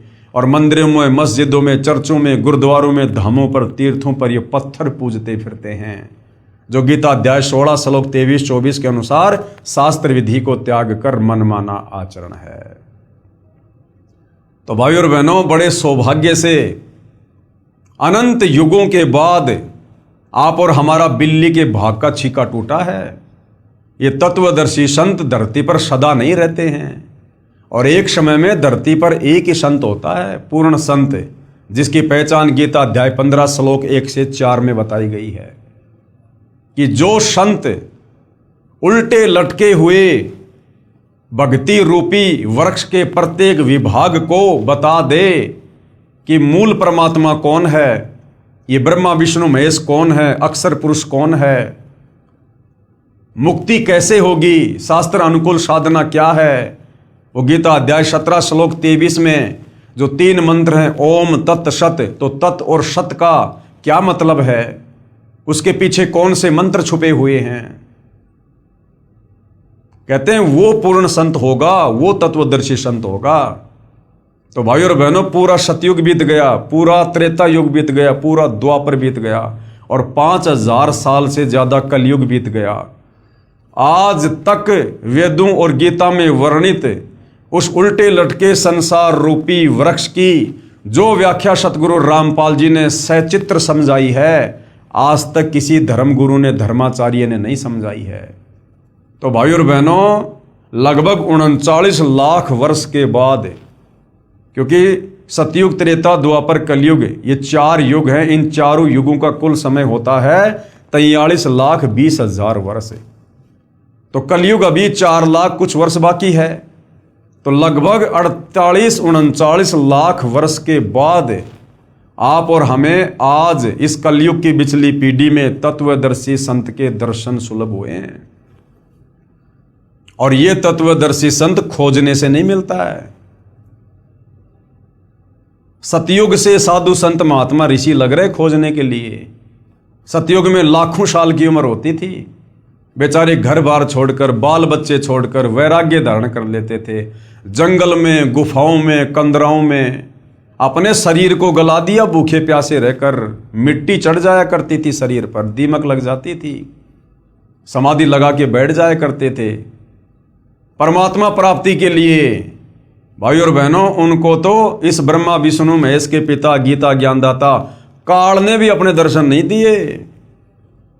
और आज आप और हमें उस पूर्ण ब्रह्म परमात्मा कबीर देव, कबीर साहिब के जगत गुरु तत्वदर्शी सतगुरु रामपाल जी के रूप में साक्षात दर्शन हो रहे हैं। आज वो परमात्मा हमें ढूंढता हुआ फिर रहा है। और यदि आज हमने मौका खो दिया, और यदि फिर हमें कभी मनुष्य जन्म मिला, फिर हम परमात्मा को खोजते खोजते रह जाएंगे, नहीं मिलेगा। और यदि 184 योनि में गधे, कुत्ते, सुअर की अगर योनियों में चले गए, तो उसके बाद हमें ना तो तत्वदर्शी संत की पहचान करवाने वाला कोई मिलेगा, और यदि मिल गया तो हम उस 184 योनि के शरीरों में उस तत्वदर्शी संत की पहचान करने योग्य नहीं रहेंगे। आज गधे, कुत्ते, सुअर को आप बैठ के समझाओ कि भक्ति कर ले, राम का नाम ले ले, तत्वदर्शी संत आया हुआ है, उसको पता ही नहीं हम क्या भोग रहे हैं, क्योंकि वो भोग योनि है। अब वो भोग योनि भोग रहा है वो जीव, क्योंकि वो भी हमारी तरह कभी मनुष्य था, स्त्री या पुरुष, और उसको भी लोगों ने बताया, समझाया कि भाई भक्ति कर ले, परमात्मा आए हुए हैं। लेकिन वो अफलातुनी में रह गया कि किसने देखा भगवान, सब डींग मारते हैं, कुछ नहीं है, अपना काम धंधा करो, अपने बच्चों का पालन पोषण करो, यही भक्ति है, यही धर्म है बस। और यही छोटी मोटी साधना करता रहता था। अब वो भाई शरीर छोड़ने के बाद सत भक्ति उसकी बनी नहीं, सीधा 184 योनियों में काल ने ठोक दिया। अब वो अपना कर्म भोग रहा है, जो कर्म उसने मनुष्य योनि में किया था, शास्त्र विरुद्ध साधना करके, संतों की बातों को कानों के ऊपर से टाल दिया। आज वो गधा, कुत्ता, सुअर बनकर असहनीय पीड़ा भोग रहा है। जो सुबह उठते जूस पीता था, चाय पीता था, दिन में 3 बार बढ़िया बढ़िया भोजन खाया करता था, महंगे महंगे कपड़े पहनता था, नौकरी करता था, गाड़ियों में घूमता था, आज वो गधा बन के नंगा होके घूम रहा है। और गधे को उसका मालिक कभी घर पे खाना नहीं देता, सारा दिन उससे कमर तोड़ काम लेता है, और शाम के समय कान पकड़ के उसको कुर्डियों में छोड़ देता है। जितना पेट भर सकता है वो गधा घूम घूम के भरता है। और गधे की कमर पे जख्म हो जाता है, वो मिट्टी या ईंटों का बोरा बार बार उसकी रगड़ लगने से उसकी कमर छुल जाती है, उस कमर पर घाव हो जाता है। और जब वो चरने जाता है तब वो कौवा बैठकर उसकी कमर पर चोंच से घाव को नोचता है। वो असहनीय पीड़ा भोग रहा है, लेकिन पेट भी भरना जरूरी, खाना भी खाना जरूरी। तो भाई और बहनों, फिर आप और हमारी ये हालत हो जाएगी। फिर बैल बनेंगे, ऊंट बनेंगे, फिर किसान हमारे नाक को फोड़ेगा, नाक को फोड़ के उसमें रस्सा डालेगा, और उसके संकेतों के अनुसार नहीं चलेंगे तो रस्से को खींच खींच के नाक का हाल बेहाल कर देगा। पीड़ा उस प्राणी को भी उतनी होती है जितनी आप और हमें होती है मनुष्य शरीर में। आज यदि हमारे नाक का बाल भी उखाड़ लें तो कितनी पीड़ा होती है, तुरंत आंखों में आंसू आता है। अब सोचिए उस बैल की क्या हाल होगी, उस ऊंट की क्या दशा होगी, जिसकी नकेल खींच खींच के, नाक का रस्सा खींच खींच के उसके मालिक ने। और कई बार क्या होता है, उस ऊंट के नाक में कीड़े पड़ जाते हैं, जख्म हो जाता है बार बार रस्सी खींचने से, कीड़े चलते हैं उसमें। हमने खूब देखे गांव में जब छोटे छोटे थे। तो भाई और बहनों, ये दुर्दशा आप और हमारी अनंत युगों से हो रही है। ये एक बार या 2 बार नहीं है कि हम तो खाली एक बारी लक 84 का चक्कर काटेंगे बस। अरे एक बार भी कितना भयंकर है। एक कुत्ते का जीवन देख लो भाई और बहनों, 10-15 साल की उम्र होती है, उस कुत्ते का जीवन देख लो, सुबह से लेकर शाम तक पूरी रात वो भौंकेगा क्योंकि उसकी आदत गंदी, भौंकने से उसको भूख लगेगी। सुबह क्या करेगा, किसी के घर पर जाएगा। अब उसको कौन खिलाएगा भाई, कौन खिलाएगा उसको? उसका भाग्य किसी ने टूक डाल दिया तो, नहीं तो उसके लठ पड़ेंगे, जूत पड़ेंगे उसके। भूखा मर रहा है, क्या करेगा? घर घर दौड़ेगा, ना जाने कितने घरों में जाएगा एक टूक के लिए। किसी भगवान ने टूक डाल भी दिया, मिट्टी में डालेगा। अब एक टूक से कुत्ते का पेट भरेगा क्या? जो कुत्ता इंसान से ज्यादा भोजन खाता है, एक टूक से उसकी भूख और ज्यादा बढ़ जाती है, साथ में मिट्टी खाएगा। जबरदस्ती किसी की रसोई में घुसने का प्रयास करेगा, घरवाला लठ मारेगा, फिर प्यों प्यों करता हुआ दौड़ेगा। 10-15 घरों में घूम के आएगा, फिर भी पेट नहीं भरेगा। फिर कहां जाएगा? सुबह सुबह लोग जो खेतों में लैट्रिन करने जाते हैं, फिर वहां पर जाकर लैट्रिन खाएगा। 2 कुत्तों में लड़ाई हो जाती है, एक दूसरे की गर्दन फाड़ देते हैं। बरसात का मौसम है, चौमासा, उसमें कीड़े पड़ जाते हैं। कौन इलाज कराएगा भाई साहब का? भक्ति की नहीं, अब वो कर्मदंड भोग रहा है। कीड़े पड़ गए, जख्म हो गया, ना ढंग से खाया जा रहा, ना बैठा जा रहा, ना सोया जा रहा है, गर्दन हिला हिला के कभी किसी पानी में जाएगा, कभी कहाँ जाएगा। लेकिन वो कर्म तो भाई भोगना पड़ेगा। परमात्मा कहते हैं, तुमने उस दरगाह का महल नहीं देखा, धर्मराज के तिल तिल का लेखा। जैसे कर्म मनुष्य योनि में किए थे भक्ति ना करके, अब वो कर्म भोग रहा है। खुजली हो जाती है, खुजली, पूरा शरीर छुल जाता है, बाल उड़ जाते हैं। और ऐसे कुत्ते को तो कोई अपने आसपास भी नहीं फटकने देता, लगाएगा बीमारी, लठ मारते हैं दूर से। वो जाता है भोजन के लिए और लोग दूर से उसको पत्थर मारते हैं, लठ मारते हैं। कभी एक्सीडेंट में कोई गाड़ी वगैरह, कोई मोटरसाइकिल का पहिया उसके पैर पे चढ़ जाता है, क्योंकि अहंकारी जीव है, तभी तो वो कुत्ता बना। मनुष्य जन्म में अहंकारी था, तभी तो उसको कुत्ते की योनि मिली। और कुत्ते क्या करते हैं? रोड पर बैठेंगे बीच में, और गाड़ी बिल्कुल नजदीक आने वाली होगी तब जरा सा हटेंगे। तो कई बार क्या होता है, गाड़ी का पहिया उसके ऊपर ही चढ़ जाता है और पैर टूट गया, कमर टूट गई, घिसट घिसट के चलेगा, घिसट घिसट के। ऐसी दुर्गति से एक कुत्ते का जीवन। और ऐसे ऐसे करोड़ों जन्म लगातार भी हमें कुत्ते के मिल जाते हैं। मनुष्य जन्म में जो बीज हमने बोए होते हैं कुकर्मों के, शास्त्र विरुद्ध साधना के, जरूरी नहीं है कि एक बार लक 84 योनि भोगने के बाद हमें जो मनुष्य जन्म मिलता है वो खाली एक एक शरीर धारण करके मिलता है। नहीं, अगर एक बार आप जी कुत्ते की योनि में चले गए तो जरूरी नहीं है कि एक बार कुत्ते की योनि भोगने से पीछा छूट जाएगा। नहीं, वो एक कुत्ते की योनि हमें लाखों करोड़ों बार भी भोगनी पड़ सकती है लगातार। और करोड़ों बार जब एक ही कुत्ते की योनि भोग लेंगे, इतने कष्ट भोग लेंगे, उसके बाद फिर दूसरी योनि में डालेगा काल। जिस प्रकार हमने जैन धर्म के 24वें तीर्थकर महावीर स्वामी का जीवन पढ़ा, 20 करोड़ बार बिल्ली, 20 करोड़ बार कुत्ता फलाना दिखना लगातार, क्योंकि परमात्मा का विधान है, शराब पीवे कड़वा पानी, 70 जन्म कुत्ते के जानी। जो व्यक्ति एक बार शराब पीता है, एक घूंट यानी एक कप जो शराब पीता है, उसका क्या फल है? 70 बार लगातार उसको कुत्ते के जन्म मिलेंगे। तो सोचिए पूरे जीवन में वो व्यक्ति कितनी शराब पिएगा। अब उस हिसाब से लगा लो भाई और बहनों, एक दिन शराब पीने से 70 जन्म कुत्ते के। और उस व्यक्ति की 100 साल की उम्र है, और 100 साल में यदि उसने 60 साल दारू पी है रोजाना, तो भाई और बहनों आइडिया लगा लो, लाखों जन्म कुत्ते के भोगने पड़ेंगे, लाखों जन्म लगातार। तो इस प्रकार से ये काल हमारी दुर्गति करता है। फिर गधे की योनि में डाल देगा। और फिर हमने इतने कुकर्म किए होते हैं मनुष्य योनि में, पर दोबारा स्त्री का खोला है, 70 जन्म अंधा हो डोल है। दूसरी स्त्री के साथ में हमने कुकर्म किए होते हैं, उनकी सजा परमात्मा के विधान अनुसार गधे की योनि मिल गई। ऊपर से मनुष्य जन्म वाले कुकर्म के चलते हमें अंधे गधे का जीवन दे दिया काल ने। एक तो गधा और ऊपर से अंधा। अब सोचो उस जीव की क्या दुर्गति होगी भाई और बहनों, क्या दुर्गति होगी। अपने ऊपर लेकर देखो, जैसे मैं अंधा गधा, अब सोचो क्या बीतेगा। आज तो हमारे माता पिता, भाई बहन, रिश्तेदार, यार दोस्त हमारी टेक केयर कर लेते हैं। कोई अंधा हो जाता है, कोई लूला लंगड़ा हो जाता है, कोई बीमार हो जाता है, उसका कौन रिश्तेदार, उसका कौन मेडिकल में उसको चेकअप करवाएगा? लोग देखते भी नहीं उस तरफ है। सुखदेव ऋषि ने बताई अपनी आत्मकथा एक बार।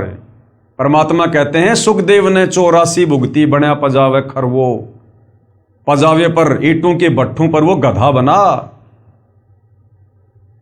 और सुखदेव ने बताया कि मेरे मालिक ने मेरे से दिन रात काम लिया कमर तोड़, और मुझे खाना भी नहीं देता था पेट भर, जिस कारण से मैं कमजोर हो गया और मेरी कमर टूट गई और मैं अंधा हो गया। और चलते चलते चलते चलते एक ऐसी जगह पर गया, एक नाला था सकड़ा सा, मैं अंधा था, कमजोर था, मैं उस नाले में गिर गया और वहीं मैं अटक गया। अब लोगों को पता कि गधा नाले में अटका हुआ है, लेकिन लोगों ने मुझे बाहर निकालने के बजाय मेरे ऊपर पैर रखकर नाला पार करना शुरू कर दिया। और इस प्रकार कई दिनों तक भूखा प्यासा रहकर वो सुखदेव, जब उसकी दिव्य दृष्टि खुली, तब कह रहा है कि मैं ऐसे दुर्गति से मरा। सुखदेव जैसा ऋषि, वेद व्यास का बेटा, जिसने राजा परीक्षित को स्वर्ग से आकर 7 दिन तक भागवत की कथा सुनाई थी, उस सुखदेव ऋषि का जीव भी ऐसी यातना भोगने पर विवश हुआ, तत्वदर्शी संत के अभाव में, शास्त्र विरुद्ध साधना को करने के चलते। तो भाई और बहनों, आप और हमारी क्या हालत होगी, क्या दशा होगी? तो आज आप और हमें वो सुअवसर प्राप्त हुआ है जो अभी तक सुखदेव ऋषि को भी प्राप्त नहीं हुआ। इसलिए भाई और बहनों, इस सुअवसर को मनुष्य जन्म प्राप्त करके यदि किसी ने गवा दिया, खो दिया, फिर हम अनंत युगों के लिए, क्योंकि परमात्मा फिर हमसे बहुत नाराज होगा। ऐसा मौका परमात्मा खुद आए हैं हमारे आत्म कल्याण के लिए, जो भगवान ढूंढने से नहीं मिलता। आज वो परमात्मा खुद चलकर आया है हमें भक्ति देने के लिए, क्योंकि ये भक्ति युग है। और इस समय यदि हमने उनके रहम को ठुकरा दिया तो फिर परमात्मा हमसे बहुत नाराज होगा, और ऐसे जीवों को फिर परमात्मा कई हजारों युगों तक वापस नहीं संभालता है। तो भाई और बहनों, ये ऐसा शास्त्र प्रमाणित ज्ञान है कि आज तक हमारे धर्म के चारों शंकराचार्यों ने दिया। अरे वो शंकराचार्य तो संस्कृत के प्रकांड ज्ञाता हैं, फिर भी आप उनका एक भी सत्संग दिखा दीजिए जिसमें ऐसा निर्णायक ज्ञान जो सतगुरु रामपाल जी परमेश्वर जी ने दिया है। यदि हमारे शंकराचार्यों ने दिया हो तो बता दो। यदि गीता अध्याय 15 श्लोक नंबर 1 से 4 के अनुसार उल्टे लटके हुए संसार रूपी पेड़ की व्याख्या यदि चारों शंकराचार्य ने की हो तो बता दो। गीता अध्याय 4 श्लोक 34 के अनुसार यदि वो तत्वदर्शी संत चारों शंकराचार्यों में से कोई हो तो बता दो। उन चारों शंकराचार्यों को तो चारों वेदों का भी ज्ञान नहीं। शंकराचार्यों की 4 पीठ हैं भारत देश के चारों कोणों में, और एक एक वेद को लेकर बैठे हैं, एक एक वेद को। तो भाई और बहनों, सौभाग्य हमारा कि स्वयं कबीर परमेश्वर जी के अलावा धरती पर प्रकट होकर इस तत्व ज्ञान को, इन धर्म शास्त्रों को, न केवल हिंदू धर्म के सर्व धर्मों के धर्म शास्त्रों को इस प्रकार से जैसे पहली कक्षा के बच्चे को समझाया जाता है उंगली रख रख के, सतगुरु रामपाल जी के अलावा, इस कबीर परमेश्वर के अलावा कोई समझा नहीं सकता। तो भाई और बहनों, ऐसा रहम हुआ है पूज्य गुरुदेव भगवान का, परमेश्वर का, विशेष रजा, विशेष दया। लोग कहते हैं भगवान निराकार, भगवान निराकार। अरे भगवान साकार, चारों वेद चिल्ला रहे, गीता जी गवाही दे रही, बाइबल गवाही दे रही, कुरान शरीफ गवाही दे रही, गुरु ग्रंथ साहिब चिल्ला रहा कि परमात्मा साकार है, दिखाई देता है, धरती पर आता है, मनुष्य के जैसा है, उसी ने हमें पैदा किया है, अपने रूप में पैदा किया है। और फिर भी ये शास्त्रों को पढ़ने वाले नहीं समझ पाए और परमात्मा को निराकार निराकार कह के आप और हमें शास्त्र विरुद्ध साधना पर लगा दिया। तो भाई और बहनों, मौका है, हम तो केवल प्रार्थना कर सकते हैं, विनती कर सकते हैं, क्योंकि आप लोगों को समझाने से हमारी तो सेवा बन रही है। हम तो इस परमेश्वर की इस प्रकार से महिमा करने मात्र से हम पुण्य के भागी बन रहे हैं, तो हम तो करेंगे। हमारे से तो जितना थूक बिलोया जाएगा आजीवन बिलोएंगे, क्योंकि दही से मक्खन निकले ना निकले, लेकिन जो थूक हम बिलो रहे हैं सतगुरु की महिमा करके, इससे जरूर वो मक्खन निकलेगा। कहने का मतलब है हमारी सेवा बनेगी और हम अवश्य मोक्ष को प्राप्त होंगे। वो भक्ति रूपी मक्खन निकलेगा, भक्ति रूपी मक्खन। तो हमारी तो सेवा है, हमारा ये परम धर्म है, हमारा कर्तव्य है आप जियों के प्रति भी और सतगुरु रामपाल जी के शिष्य होने के नाते उनके प्रति भी, कि गुरु ने जो सतज्ञान दिया है उस ज्ञान को उनकी आत्माओं तक, जन जन तक पहुंचाना उनके भक्तों का कर्तव्य है। तो हम तो आपके प्रति भी अपनी जिम्मेदारी निभा रहे हैं, गुरु के प्रति भी अपनी जिम्मेदारी निभा रहे हैं, तो हम तो भाई पुण्य के भागी हो रहे हैं। परमात्मा कहते हैं हरि सेवा युग 4 है और गुरु सेवा पल 1, भाई तासु पटंतर ना तुले संतन किया विवेक। और सत्संग की आदि घड़ी तप के वर्ष 1000, तो भी बराबर है नहीं कहे कबीर विचार। तो भाई और बहनों, ये सत्संग हो रहा है। तत्वदर्शी संत के बाद यदि कोई सत्संग कर सकता है तो उनके शिष्य, क्योंकि इस ज्ञान को वही आगे फैला सकता है जिसको अपने गुरु से तत्व ज्ञान प्राप्त है। तो भाई और बहनों, इस 4 दिन की चक्काचौंध के चक्कर में, इस झूठी विज्ञान के आविष्कार के चक्कर में और इस झूठी मान बढ़ाई में जो थोड़े बहुत सुख आप जी भोग रहे हो वर्तमान में मनुष्य जन्म प्राप्त करके, ये कबीर परमात्मा सतगुरु रामपाल जी की विशेष मेहर और दया समझो। ये विज्ञान कबीर भगवान ने दी है, ये मनुष्य के पास में बुद्धि नहीं थी। सतयुग त्रेता द्वापर बीत गया, कलयुग 5000 साल बीत गया, कोई एक साइकिल तक नहीं बना पाया। ये तुम्हारे श्री राम, श्री कृष्ण, महात्मा बुद्ध, ईसाइयों के मसीहा जो हैं ईसा मसीह जी, मुसलमानों का जो पैगंबर था, रसूल था हजरत मोहम्मद, ये अपने लिए गर्मियों के समय एक पंखा भी नहीं बना पाए। क्या उनके रिश्तेदार नहीं थे क्या वो अपने रिश्तेदारों से बात नहीं करना चाहते थे? वीडियो कॉल पर बात नहीं करना चाहते थे? एक कीपैड का मोबाइल भी नहीं बना पाए वो। हम कलयुग के इंसानों में उनसे ज्यादा दिमाग है क्या? अरे वर्तमान में तो इंसान बहुत ज्यादा विकारी हो गया, दुष्कर्मी हो गया, आलसी हो गया। वो तो बहुत अच्छी आत्मा थी। उस समय तो उनके पास में भक्ति धन था, उनके पुण्य थे, सदाचारी थे, निर्विकारी थे। उनमें ये बुद्धि क्यों नहीं आई? उनको ये समझ क्यों नहीं आई? ये मटेरियल जो आज जमीन खोद खोद के वैज्ञानिकों ने ये उपकरण बनाए हैं, ये जमीन, वो खाने, वो मटेरियल उस समय भी जमीन में था। वो क्यों नहीं लगा पाए फैक्ट्री? वो क्यों नहीं बना पाए वैज्ञानिक वो उपकरण? तो भाई और बहनों, ये रहम किया है कबीर भगवान सतगुरु रामपाल जी ने इस कलयुग की पिछली पीढ़ी में, आप और हमें अध्यात्म से परिचित करवाने के लिए। ये भक्ति मार्ग में सहयोगी हैं जितने भी उपकरण हैं, ये विज्ञान, ये भक्ति मार्ग में सहयोग के लिए बनाई भगवान ने, ताकि हमारा समय बचे, हम फटाफट अपने काम कर सकें। पहले रिश्तेदारी में कोई समाचार देने के लिए जाना पड़ता था, दूर दूर रिश्तेदारियां होती थी, 2 दिन लग गए, 3 दिन लग गए। आज तुरंत मोबाइल से बात करो, 1 मिनट में समाचार दो, मोबाइल साइड में रखो और बैठ के भगवान का भजन करो, अपनी आरती करो। खेतों में काम करते थे, कितना समय लगता था पहले। आज ट्रैक्टरों से काम होता है, मशीनों से होती है कटाई। तुरंत फटाफट अपना काम करो, 1 दिन में निपटाओ अपना, बाकी बैठ के भगवान का भजन करो। कहीं आने जाने में हम पैदल जाते थे, समय लगता था। आज मोटरसाइकिल आ गई, 4 व्हीलर आ गए, एरोप्लेन आ गई। क्यों दिए भगवान ने? ताकि हम फटाफट उन कार्यों को निपटा के, और जो समय बचे उस समय का हम भगवान की चर्चा में, भगवान की महिमा में, भगवान की भक्ति में हम उसका सदुपयोग करें। इसके लिए परमात्मा ने हमें ये विज्ञान दी है, ये वैज्ञानिक उपकरण दिए हैं, ये यातायात के साधन दिए हैं। सत्संग में आएं जाएं, समय बचे हमारा। हमारे दादा परदादा झोपड़ियों में रहा करते थे, आज परमात्मा ने ये कूलर दे दिए, एसी दे दी, ये पक्के मकान लोग जो है ये बनाने लग गए। क्यों?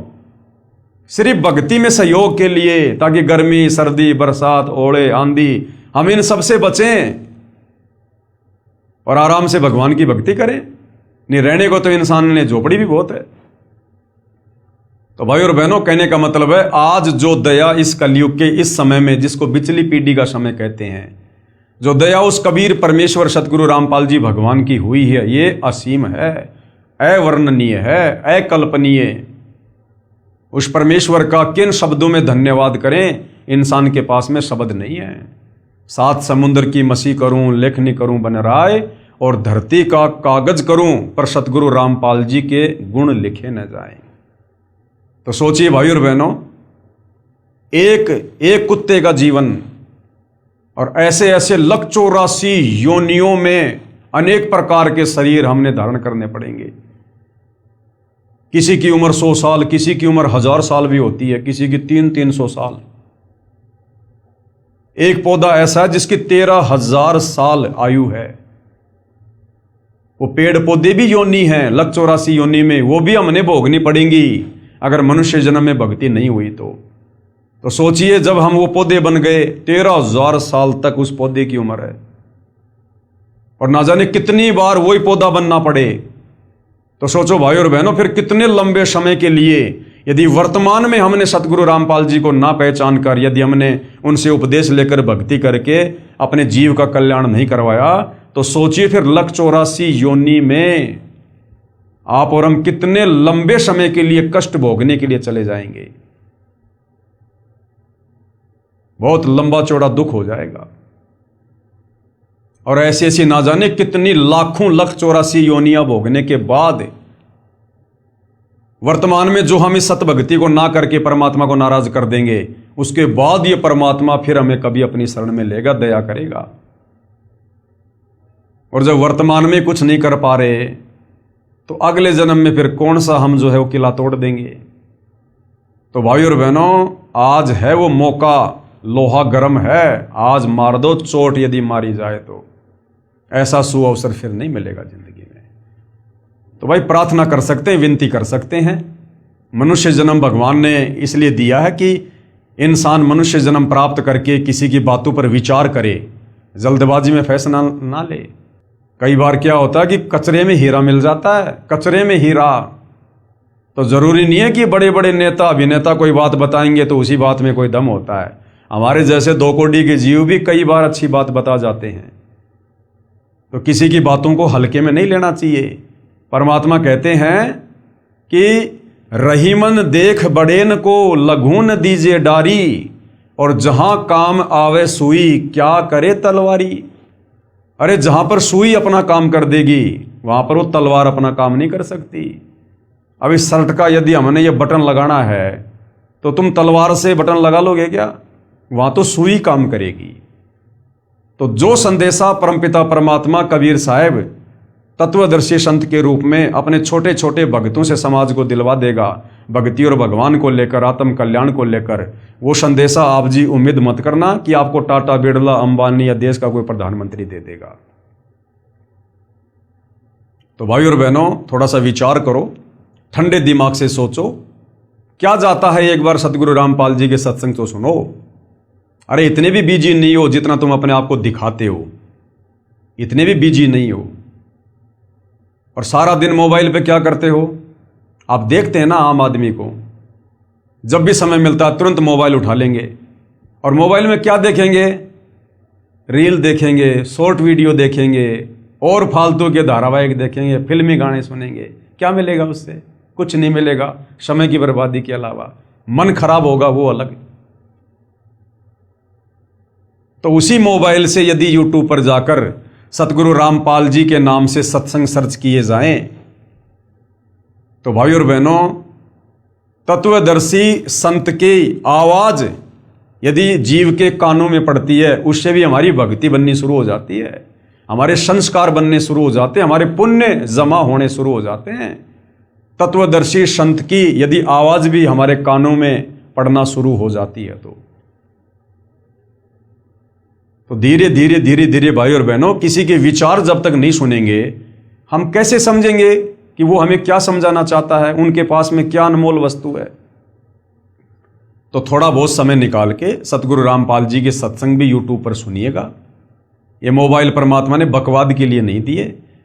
अगर इन मोबाइलों में बकवाद करोगे तो अब वो समय भी आ चुका है, इन मोबाइलों में आग लग जाएगी, साथ में तुम्हारे कान भी फटेंगे।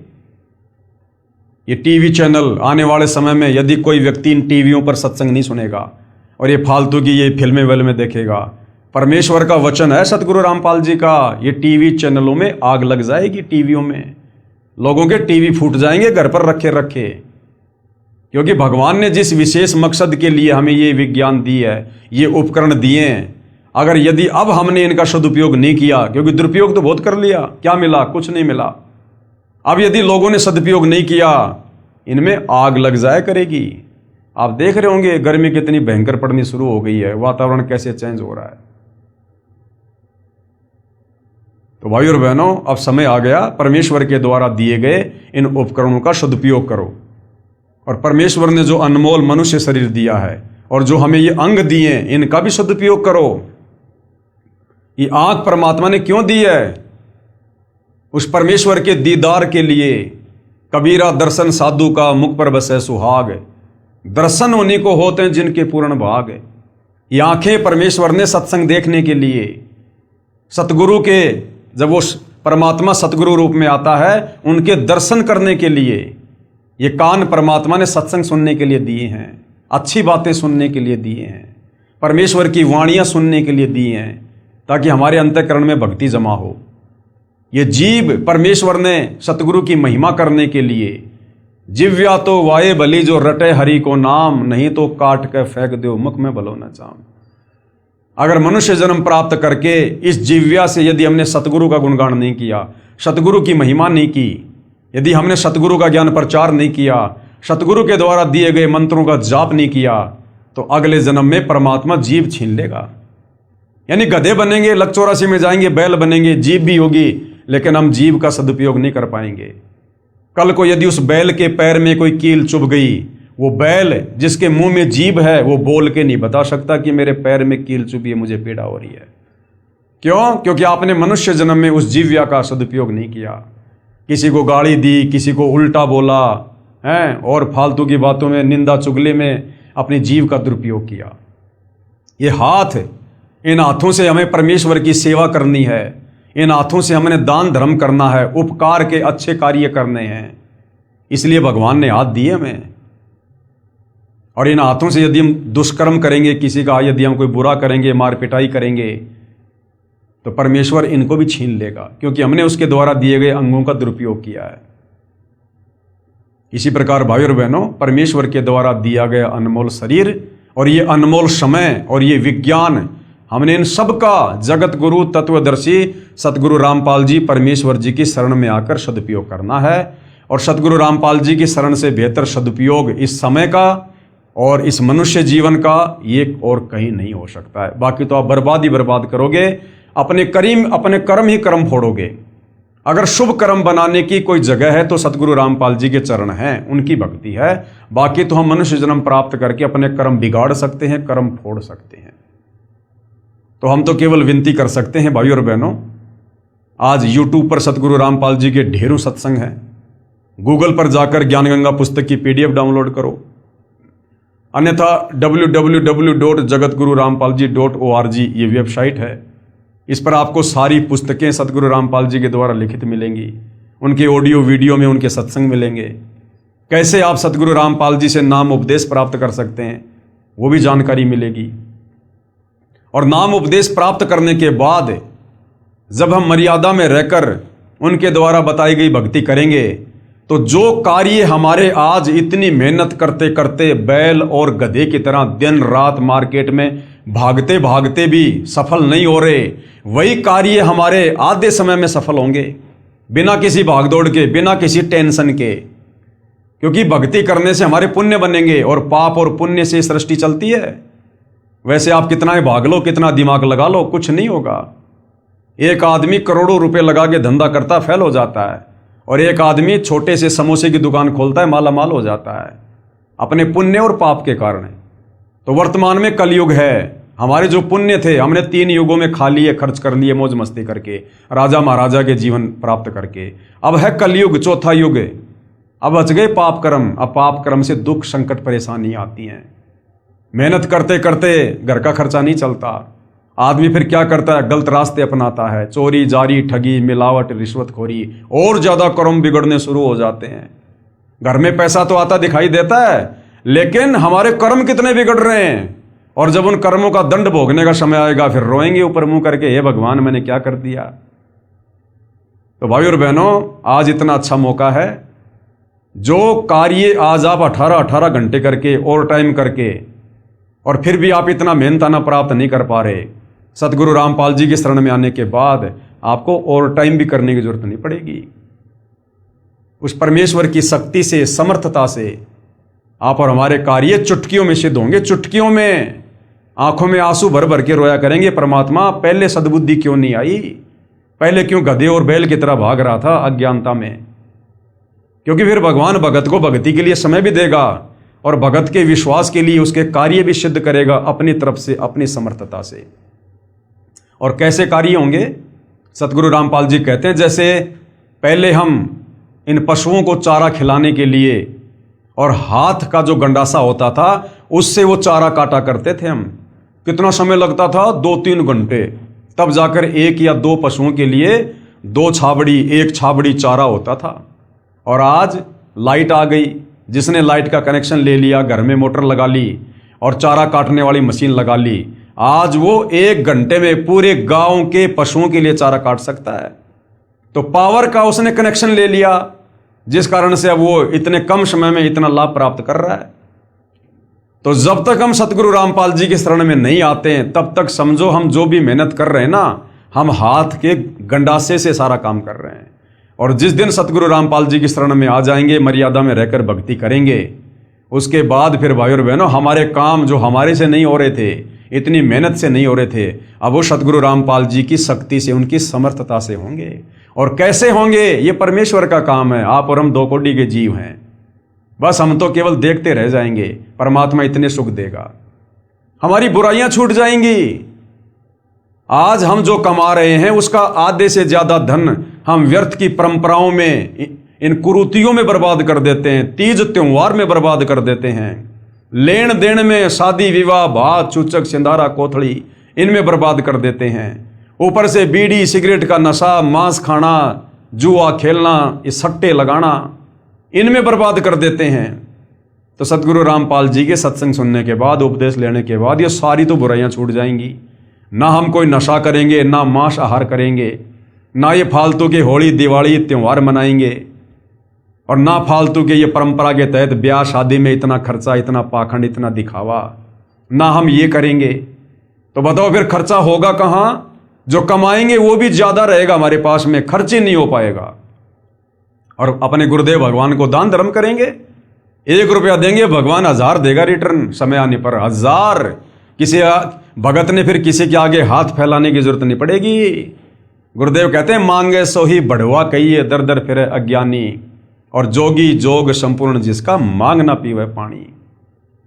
तो परमात्मा ऐसे माला माल कर देगा, वरना क्या आवश्यकता है भगवान की भक्ति की?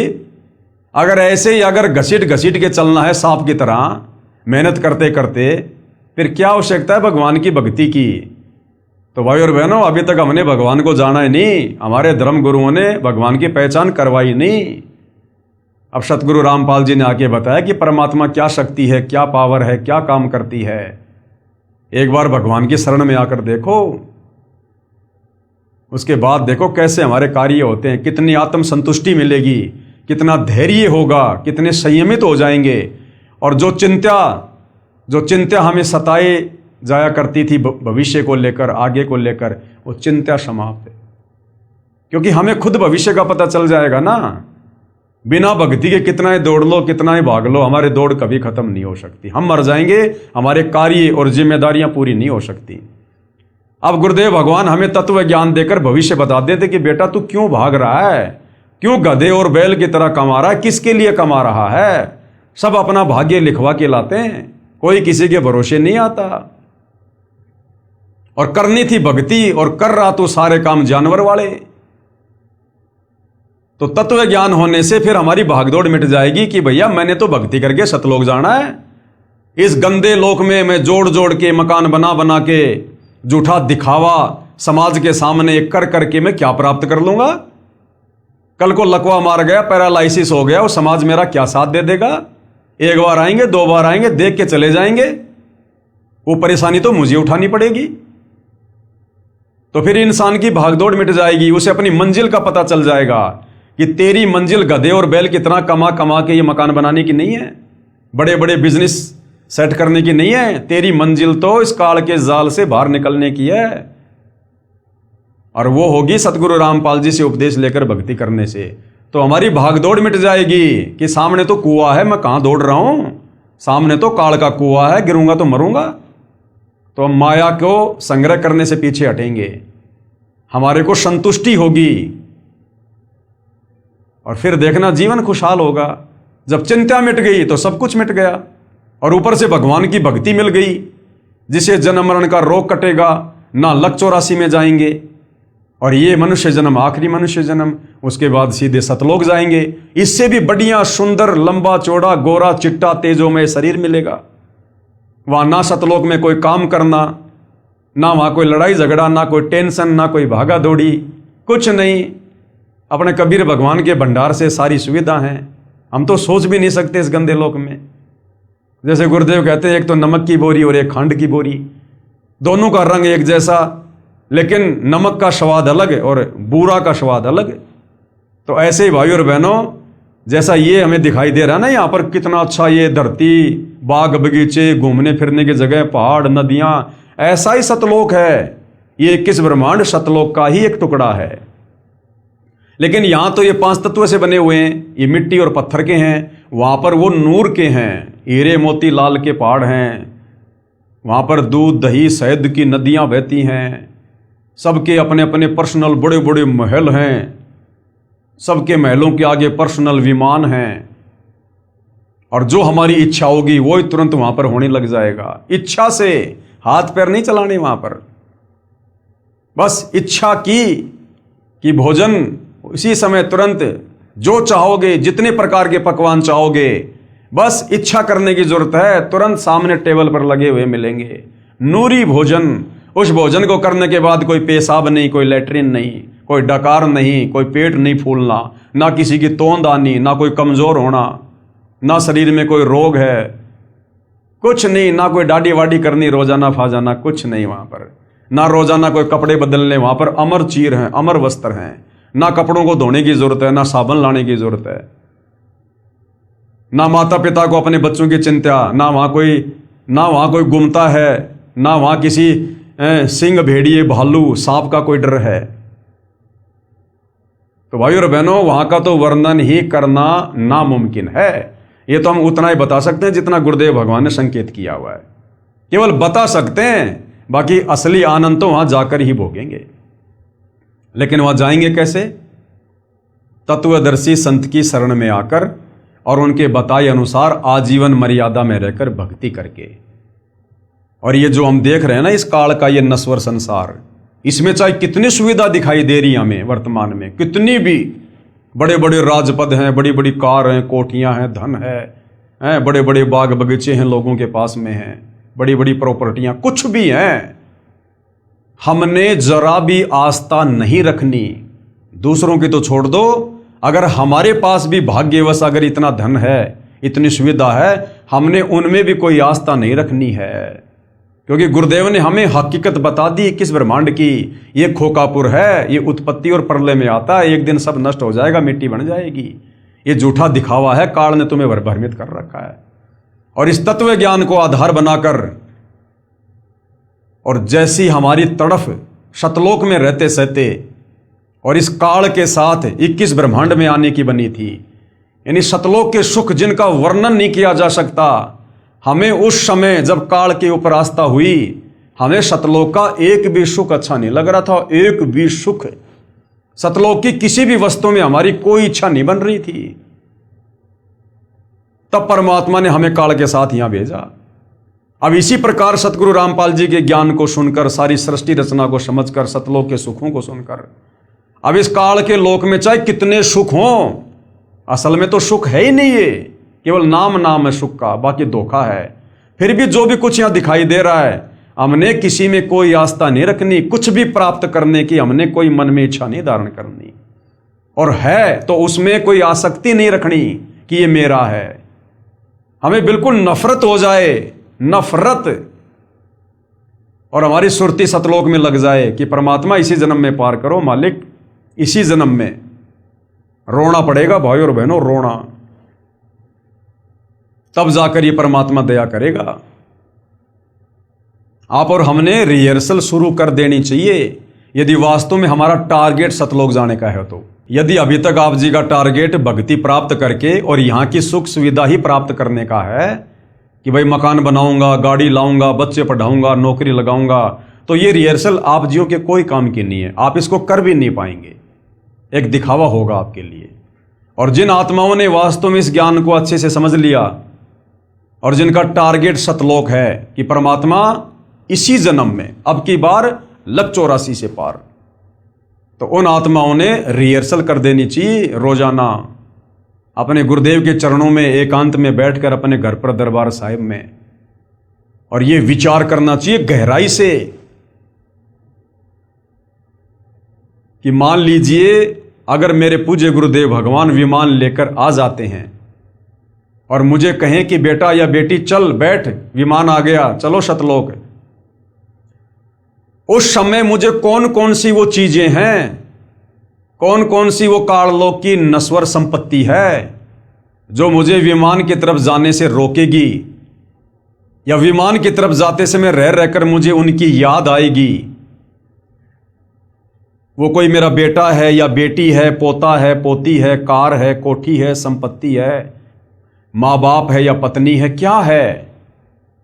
एक मन में एक विचार कीजिए, कल्पना कीजिए कि जैसे मैं बैठा हुआ हूं, इधर मेरा मकान है, मेरा परिवार है, सारी सुख सुविधा है, और इधर मेरे गुरुदेव भगवान विमान लेकर आ गए और कह रहे हैं बेटा आजा फटाफट सतलोक के लिए चल। अब मुझे कौन सी वो चीज है इस संसार की जो मुझे विमान की तरफ जाने से रोकेगी?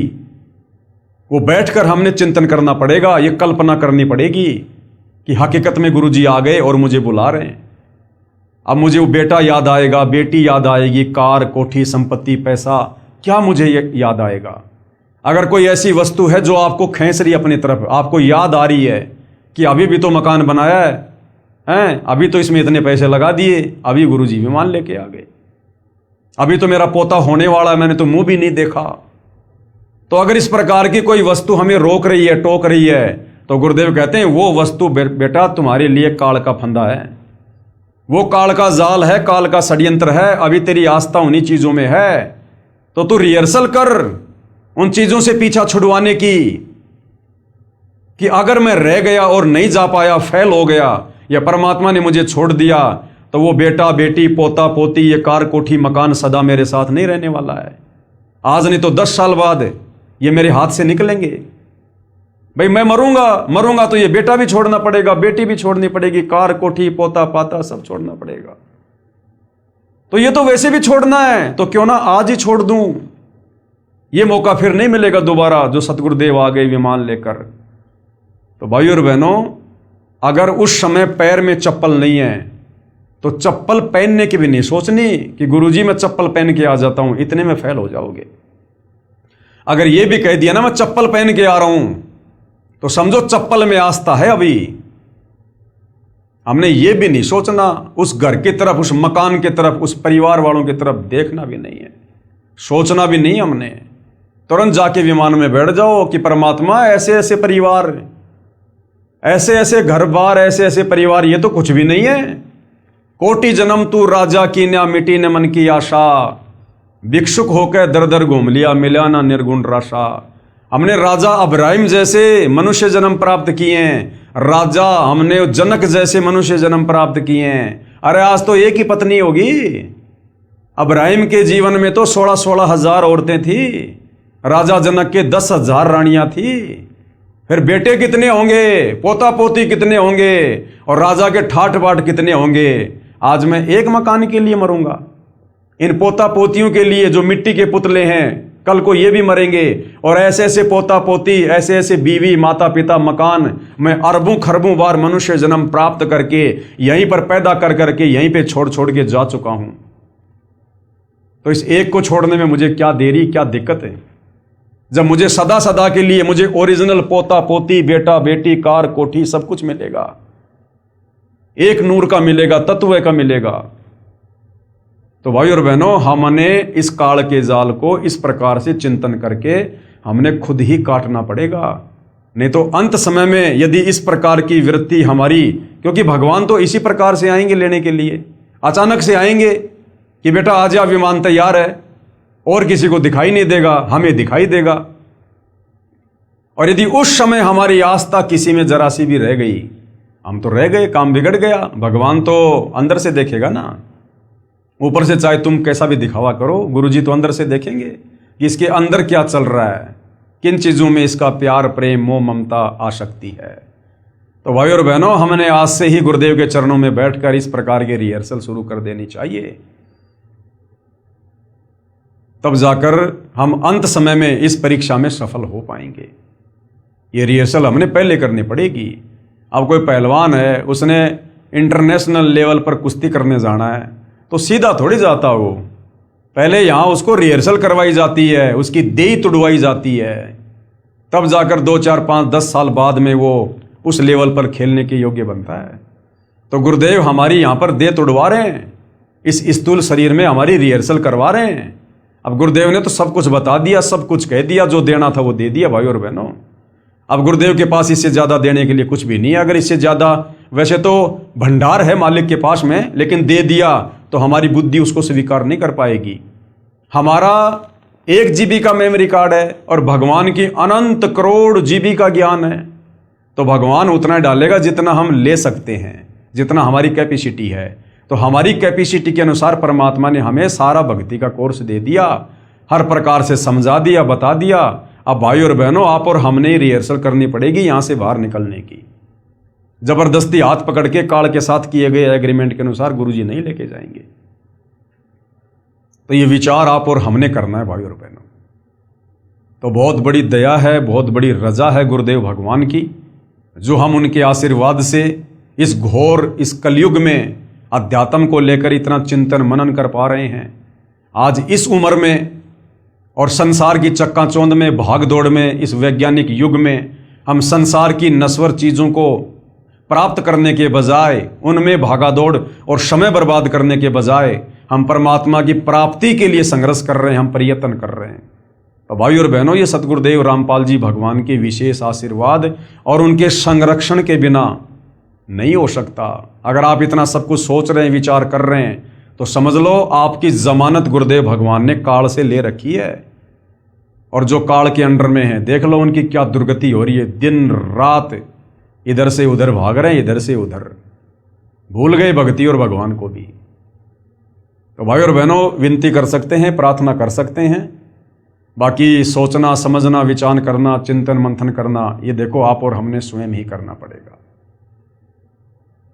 हमने हर दिन को ये सोचकर भक्ति मार्ग पर चलना होगा कि आज मेरा इस काल के लोक में अंतिम दिन है, कभी भी गुरुदेव भगवान मुझे लेने आ सकते हैं। अब मुझे क्या करना चाहिए, किस प्रकार से तैयार रहना चाहिए। जिस प्रकार लड़की होती है, जब उसका दूल्हा उसको लेने के लिए आता है शादी करने के लिए, वो लड़की इतनी तैयार रहती है, वो ऊपर से दिखावा करेगी रोने का, धोने का, मायूस रहने का, लेकिन अंदर से उसके लड्डू फूट रहे होते हैं। वो जाते समय माँ बाप, भाई बहन, उस मकान को, उस जमीन को, वो सबको नजरअंदाज कर देती है। उसको केवल अपना पति दिखाई देता है कि मैं अपने पति के साथ जाऊंगी अपने नए घर में। तो उसी प्रकार से भाई और बहनों, आप और हमने भी, हमारा जो पति है, जो परमेश्वर है, हमने उसके साथ जाने के लिए इस प्रकार से अंदर से तैयार होना है। बाहर से तो जब तक जिएंगे तब तक जैसी जिम्मेदारी है सब निभाएंगे, प्यार प्रेम से भी रहेंगे, काम धंधा भी करेंगे जब तक हाथ घोड़े चलेंगे, लेकिन अंदर से उस लड़की की तरह और किसी में कोई आस्था नहीं होनी चाहिए। लोग 1-1 इंच जमीन के टुकड़े के लिए लड़ मरते हैं और वो लड़की अपने बाप की करोड़ों की संपत्ति को ठोकर मार देती है। एक पल भी नहीं सोचती वो कि मेरा हिस्सा, उसको याद भी नहीं आता। उसको तो जो उसका पति लेने के लिए आ रहा है, शादी करने के लिए, बस वो ही दिखाई दे रहा है। तो इसी प्रकार भाई और बहनों, आप और हमने हमारे पति परमेश्वर सतगुरु रामपाल जी और उनका विमान दिखाई देना चाहिए कि मैंने तो अपने ससुराल जाना है, हालांकि है हमारा वो पीहर, लेकिन यहाँ की तुलना में अब वो हमारा ससुराल हो गया। तो अब हमने सतलोक जाना है हमारे पति परमेश्वर गुरुदेव के साथ में। और यहाँ की ये जमीन जायदाद संपत्ति, माता पिता भाई बंधु, हमने किसी से कोई लेना देना नहीं है। फिर घर में जितने भी उपदेशी हैं सब ने इसी प्रकार से सोचना है। ये नहीं कि सारे भगत बन गए तो लो जी अब बस सारे साथ चलेंगे। यहाँ ना सारे साथ आए थे ना सारे साथ जाएंगे। सब अपनी अपनी इस प्रकार से रिहर्सल करो। भक्तों से भी ज्यादा आपस में चिपकने की जरूरत नहीं है, उतना ही संबंध रखो जितना आवश्यक है। बाकी समय ज्यादा भगवान की भक्ति में और भजन में। तो भाई और बहनों, केवल प्रार्थना कर सकते हैं, इससे ज्यादा हमारे हाथ में और कुछ नहीं है। तो भाई और बहनों, पवित्र पुस्तक ज्ञान गंगा के ऊपर जो वीडियो बन रहे हैं, आज इस वीडियो में केवल इतना ही। कल परमेश्वर की सेवा में फिर हाजिर होंगे। तब तक गुरुदेव भगवान हम सबको आज्ञा दे, आशीर्वाद दे, सद्बुद्धि दे, हमारा मार्गदर्शन करे, हमें भ्रमने और भटकने से बचाए। बंदी छोड़ सतगुरु रामपाल जी परमेश्वर जी की जय हो।